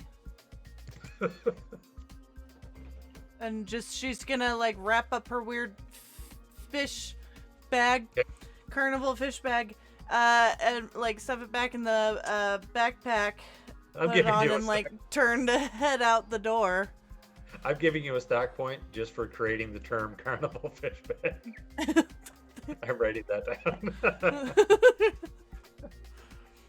I've never heard that before. That's awesome. All right. So Fade is leaving. So she says, I want pie or cake, and she's about to walk out. Brittany will say, you should get some rest. It's been a difficult. I don't know what all of you are doing, but Kai, if you want to get a drink, I'm all for it. Kai is already pulling a flask. At this point, Kai, your Oni goes off. Hold on a sec. I want to before I get to that point, because I know what's coming. Oh, yeah. I know what you're about to bring down on us. Sorry. And I want to plead that we hold it up for 10 more seconds. Absolutely. But as soon as you mentioned drink, Saren, he's already pulling out a flask, and he slumps his back up against the machine that Morrigan's body is frozen, and just kind of slides down and takes a sip, screws the tighter, and just like tosses the flask to you from where he's sitting. Oh, they're safer here anyway. I might be able to find some top shelf stuff around here somewhere. And then I imagine Leona goes off. Yeah. So the only goes off, and it's well, you can see it's the bar. It's a carpenter from the bar. It goes on, and he goes, Kai Rhodes, this is Carpenter Black, Morrigan's friend. You better get the help. Calling or messaging? Oh, he is on the line. Okay. He's like, you better get the hell over here now. Right now. Sure. And he'll disconnect the line. And as he gets up, he'll like look. Oh, before he disconnect, he'll just hit the last words. He'll just say, "Bring the others," and then he hangs up. Fine, whatever. He cuts the line and looks into the tank and says, "You've been gone 10 minutes, and I'm already cleaning up your fucking messes." Left all this on my lap on purpose, didn't you?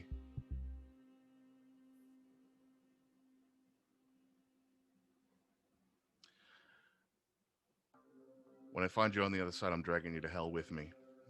And he'll knock on the glass and then walk away. All right. Turns out we got a job. Brittany turns to you, Peirce, and she'll say, if you put Dad's stack in the VR, I'll see if I can work with him. Yeah, if you could download some psychosurgery modules and start putting them back together, his psyche is a little fucked. See what you can do.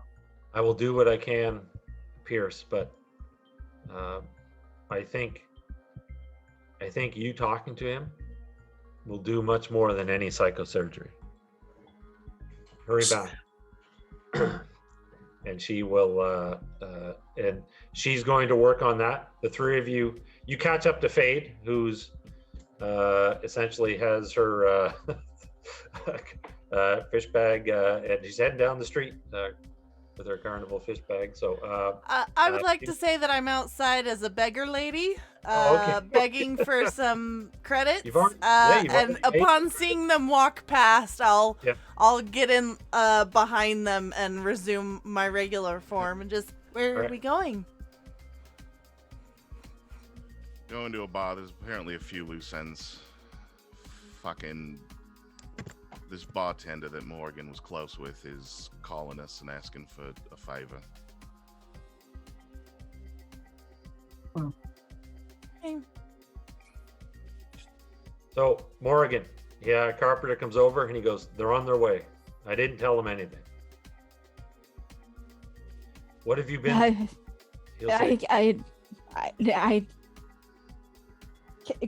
so sorry. Can I?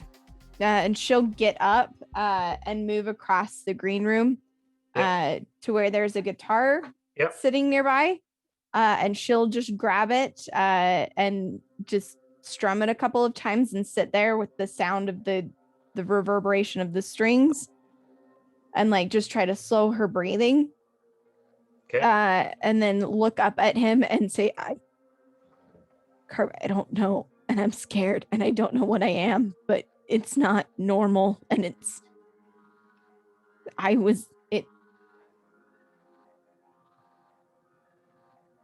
something's not right. Something's not right. You got through this before. You'll get through it again. He looks nervously. So where did you put those stacks? You just put them on like the coffee table or something, or? Yeah, they're just like, she just kind of dumped them on whatever surface was nearest. He gives them a nervous look, and he'll say, "Do you want me to get rid of those?" No, I have a place for them. I'm sorry. Is my stash of clothes still here? Can I just? Yeah, you just sit tight. I'll go get them. So he'll go get your clothes, bring it back, and he'll refill your drink. And is there anything else that Morrigan wants to do before the others arrive? Morrigan will take a shot of her preferred liquor and sit kind of in the green room. She'll curl up once she's put her clothes back on. She'll take the bloody sleeves and slip them into a pocket, or not sleeve stacks, slip them into a pocket and breathe deeply. And then she'll pull out the guitar and she'll start playing her music as she sits on the couch, just kind of sitting there like playing it. And every time, like, I imagine seeing the visuals of Aquarius and all of the things as they like kind of dance around. She'll just kind of like breathe deep and try to center herself in the present, in reality now. Okay. Very good. And no rolls required. You can do, the guitar is comforting. Your friends are coming. So, you did get through this before. So you start to feel yourself getting feeling your strength of mind returning. Whether that lasts when you see the others, you're not sure, but they're alive at least. And the three of you arrive at the bar. Carp is out front. He comes over and he goes, without much of a word, he just says, "Follow me." Tell us what we're doing here. I'm in no fucking mood. Spill goes, it now. Yeah, you're just going to have to see for yourself. And he turns around and he goes, "It's about Morrigan, all right? Now come on." And he opens the door to his office. He lets the three of you go in, and he'll just say, "I'll leave you to it. You just call if you need anything." And you see, sitting on the couch, nurse with a drink in her hand, is Morrigan, alive. Oh, you've As if got an nothing. uplink. Well, you could have said something. Morgan will kind of look up and there'll be relief. And as Fade talks, like you had an uplink, she'll watch as like tears just start falling. Like again, she just openly starts crying. Oh, yeah, I know. There's so much money. I know. And she's going to come over and just sit next to you and just kind of like pat your arm. She will just look at Kai. She's And wearing just- the same sleeve. Yes. Identical. Newer. has a new sleeve look. She just will shake her head and just crying.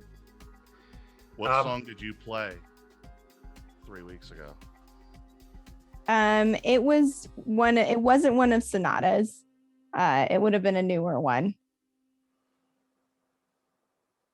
Yes, when you're at the bar with Kai 3 weeks ago, you played a song. He'll pick up the guitar that's leaning up against the desk. The guitar is right there with the guitar is right there. You could just start strumming the chords. Play it now. I need to know that you are who you say you are. Sorry, Fade. I'm gonna need my hands there. And she'll pull from Fade, and she'll put it on her knee and look at Kai. And without breaking eye contact, will start playing the song that she played, a bright riff on top of some tapping. And she'll reach a point where she'll keep playing, and despite herself, as she reaches the end of the song, she'll keep playing and it will mix into one of Sonata's songs as she continues to play. Can I throw something out there? You also feel the urge to, but you can resist it, to go from one of Morrigan's songs to Sonata's songs to some of the notes that you heard at the Atrium. It won't get that far. About okay. 6 chords in, Kai's gonna run across the room and like throw the guitar aside and sweep her up. She'll just reach around his neck and just grip hard and just like start sobbing, like uncontrolled, just terrified relief sobs like into Kai's neck. Like, I don't know what's happening. I know. I know. Fade's gonna clap politely at your playing. And Fade, the curiosity fish thing on your back is probing at it's probing at absolutely. I'm gonna open up the fish. You open it up, you see that the energy in it is pulsating. It's like this kind of you woke it up vibes, and it reaches tentacles out of the bag in your direction, Morrigan. Likes you. And you realize you feel the same thing from it that you felt in that giant metallic sphere. Something old and ancient reaching out towards you in your moment of pain. She will look at Fade and this weird fucking plant thing that she's been carrying around, and she'll look at Kai, kind of just squeezing tight on his hand or arm, and she'll look at Sarah and just shake her head and be like, "Thank fucking God you're all right." Thanks to you. Listen, I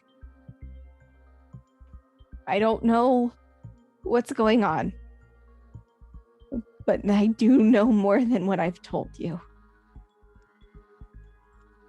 My name is Morrigan. It's a name I gave myself. 4 years ago, I woke up in a psychosec facility with no memory of who I was before. I escaped. I hid. I ran. And ever since then, I've had snippets of memories. I don't know, of going somewhere, a place. I don't know how I'm here. I don't know I don't know what's happening. She said I died, but I don't know. I mean, I guess you would know. I'm definitely not where I was. That thing, and she points at the Scintillion. I don't know what the hell that is, but it's tied to the Atrium. I don't know what the Atrium is. I don't know what it wants. But I'm a part of it. Or Kai, I don't understand it. We'll figure it out. Relax. She will then reach into her pocket and pull out the bloody sleeves or stacks and kind of just let them fall out of her hand onto the coffee table as they ping. And she'll pull a hand back and wipe it on her pants and just say, I don't remember what happened to them, but I know that I took those. Well, you brought it snacks. With his free hand, Kai will grab one of them and hand it to Saren. You see that each of the DHF stacks has a psychosec engraved on them. These are psychosec operatives. Saren, as a VR expert, it's possible they hold some answers. And in fact, they do, thanks to the pink backpack item. Which we have a second one now. Oh, a second one. So that's two now. We may not get to these until next week, but oh shoot, I grabbed I grabbed every pink backpack item out of the bag. I want them all. No. Let me just see what this one is here. So the one that I drew earlier, I drew it when I was on break. There wasn't there's no art. It's going to happen at an opportune moment, so it's not an instant. Oh, this one's interesting too.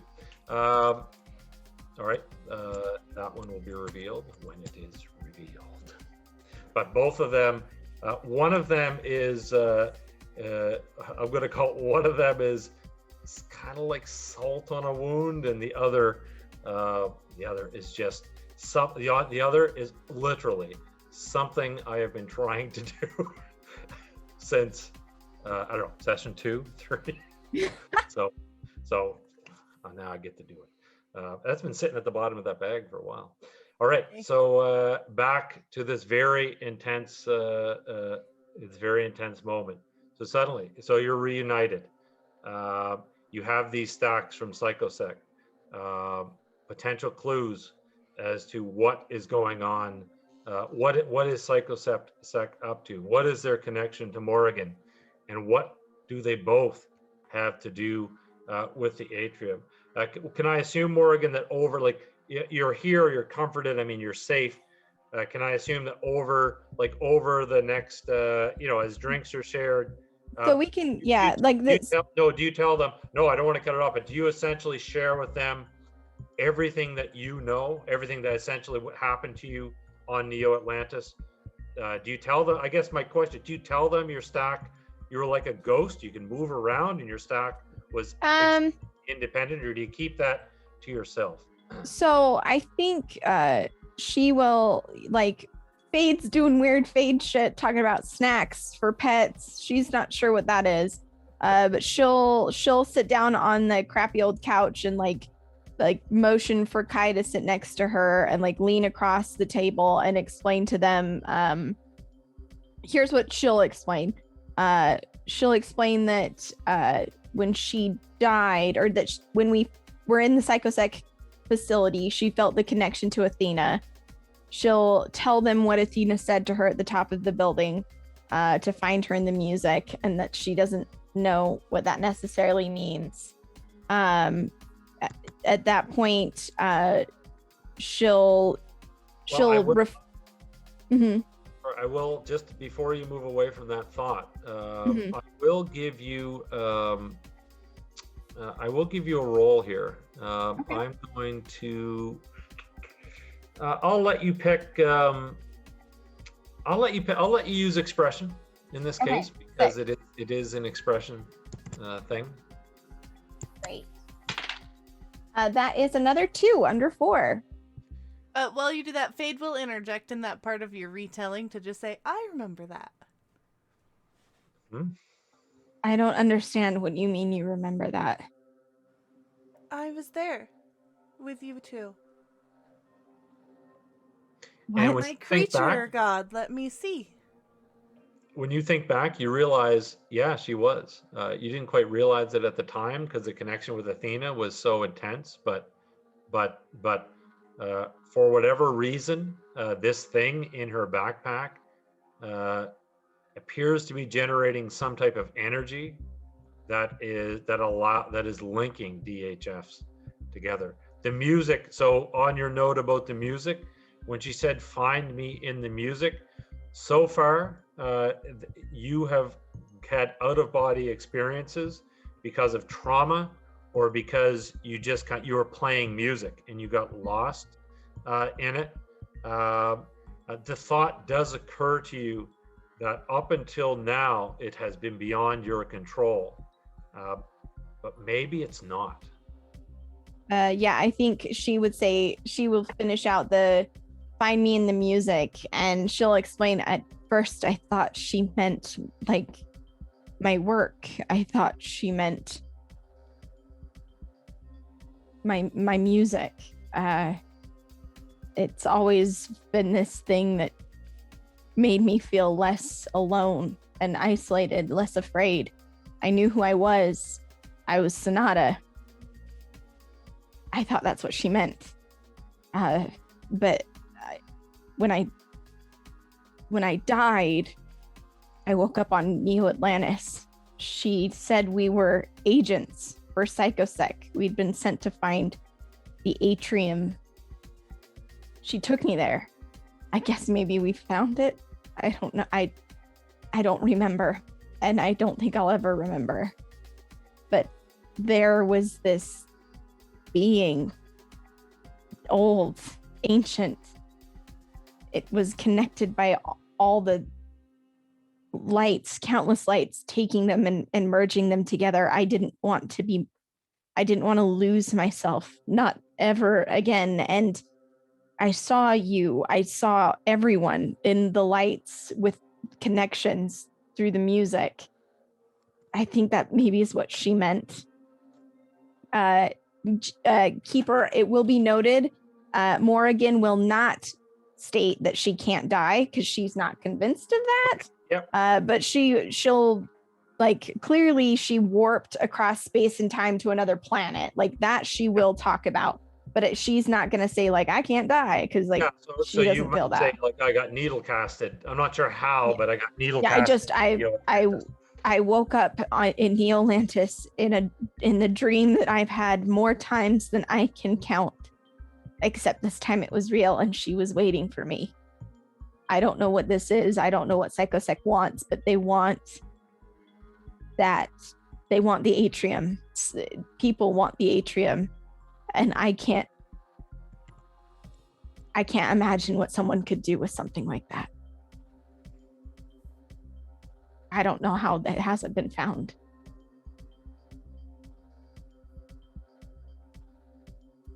GM. Mm-hmm. I have my planet of origin here as Neo Atlantis. Oh yes. Yep. Do I know? I know I was pretty young when I got put in virtual. Yep. Do I know Have anything you about been this? back? What? So were you only on Neo Atlantis as a young child? Yeah. Yeah. Listen, we can't go a session without a geography roll. No. Oh God. Nope. Here I am to supply the geography roll for this session. D12. Oh God. Arguably, it could be. Oh, I got a 2, and Oh, I have a 30 in intelligence. I'm not prepared to answer this question. No, Joe. I plead the fifth. No. I mean, that's fine. No. You know what? The atrium. So I have sprinkled the atrium throughout the previous sessions. And again, you being part of the criminal kind of underground, the atrium is a part of another underground, right? It's essentially the same as the black market. It's just an underground kind of culture. It's really more, to some extent, as far as you're concerned, there's always been whispers of it. The word cult is thrown around. The new age hippie types. New age hippies. It's really, but to some extent, it's a bit of an urban myth. They've done a good, this whole idea about leaving your sleeve and having an out-of-body experience. Sorry, did you mention that, Morrigan? You didn't mention. Did you mention? You mentioned that they had an out-of-body experience, like this. In the atrium, the followers, their DHF left their sleeves. Yeah, she would mention that, like, it was. She talked about how it seemed like it was pulling these entities into a singular one, and that she was like didn't want to lose herself in it. So a bit of an urban. So you probably haven't heard anything like that. However, you have actually witnessed DHS being pulled out of sleeves within the past 12 hours because you did it with the Eldar artifact. There's no question that there's some Eldar power being at play here. Okay. Peirce, I thought, since you probably have you carry gadgets and like stuff with you all the time. Yep. Let's say you want to be playing around with some of those stacks. It's kind of like a CD player slotting one in, fast forwarding, taking a look, changing the mode, looking around. Sure. Yeah. Just a little mobile VR that I can just peek into. Yeah. Because I know everybody probably had a busy day yesterday. I noticed some of you are traveling. So let's end on a pink backpack scene. This would be, I think it was purple fills. So give me a roll. This would be. This is probably, it's interesting. So this is VR. So you're not bypassing a network. You're constructing. You're basically forcing. You're kind of tricking someone into reliving their memories in a VR environment. So you're just kind of hitting play, and they're going to go through the motions. In this case, it would be data engineering. Mm-hmm. Okay.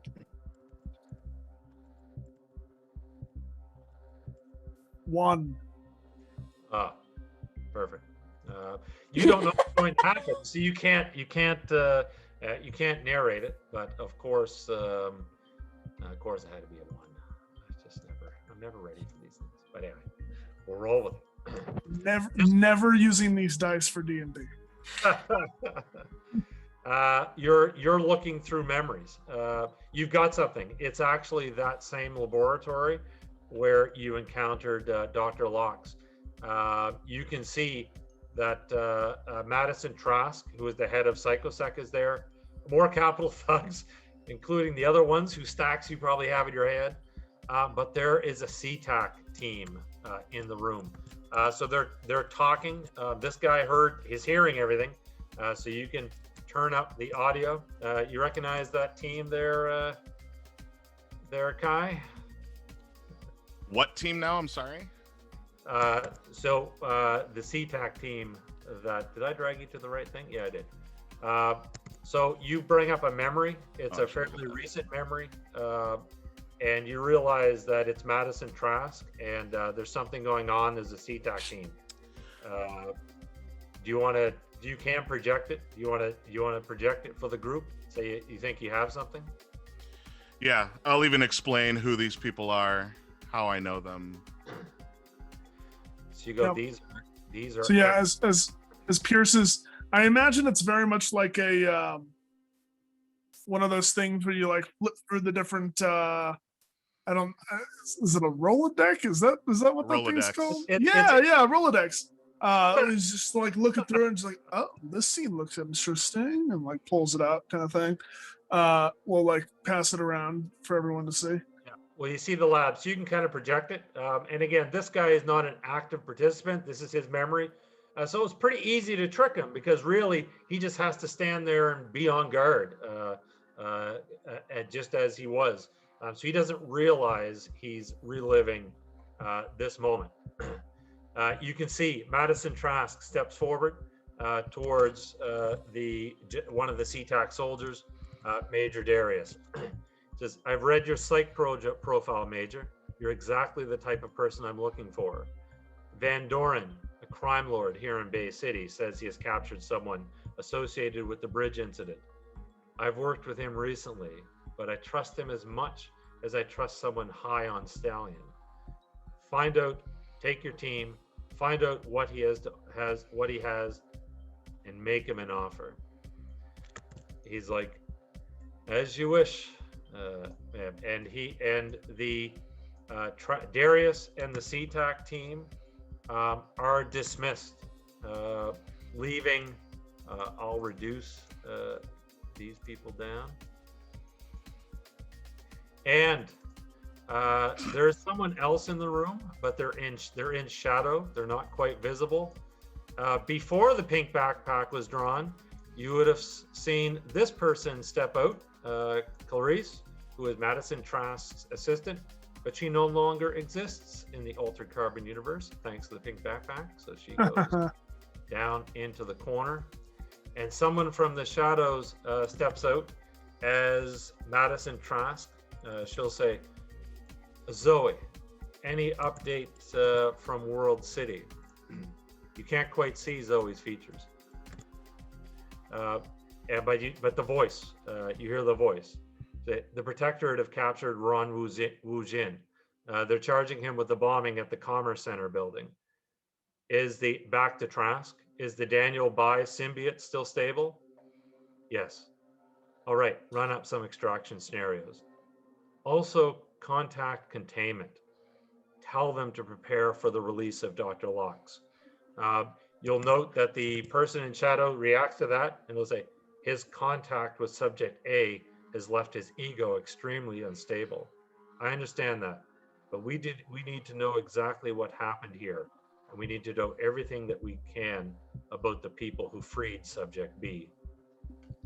I understand, Miss Trask. I'll get right on it.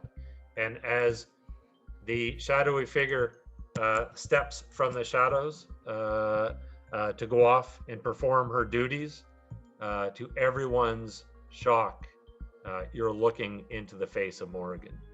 And that's where we'll end tonight. Sorry, sir, I did it to you again. I'm sorry.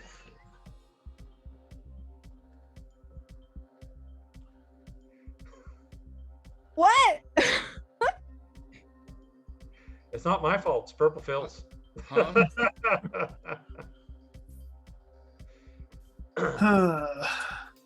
Don't worry. So many of you. There's only one of me. only have one of me. Everywhere. Like,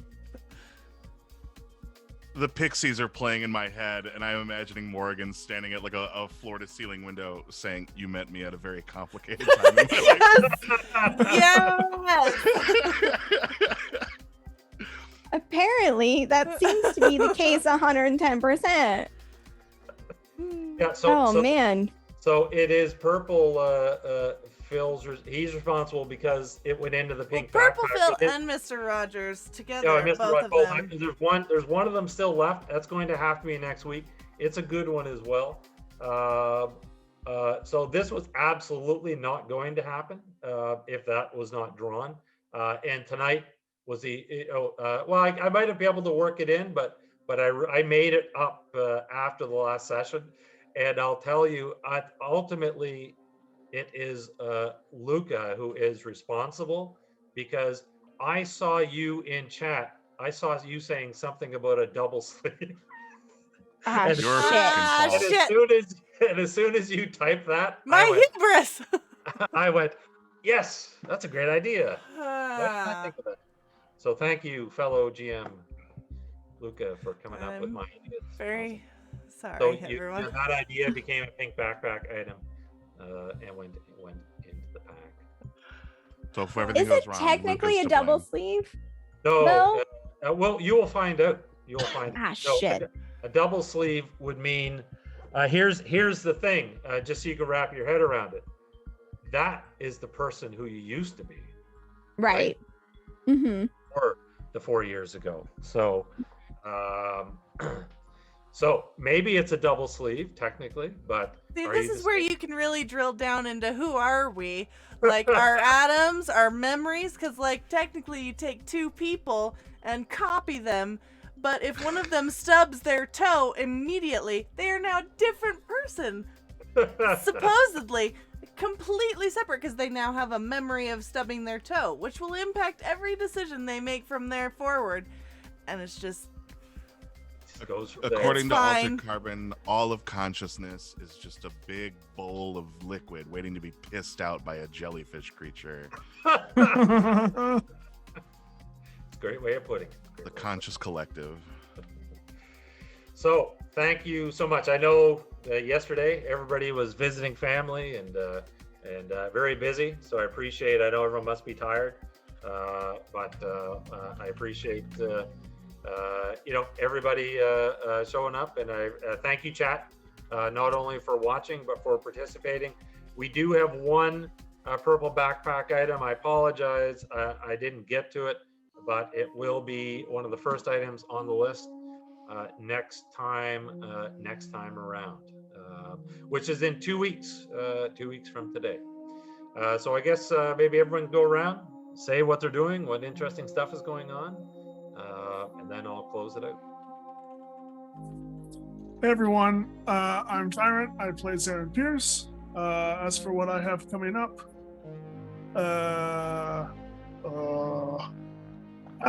I am GMing Wrath of the Many, which is a 4-part miniseries designed to tell a campaign in 4 episodes. This will be the 3rd installment of the series, so if you've missed the first 2 episodes, I highly advise going to check those out if you are planning to watch the one on Thursday.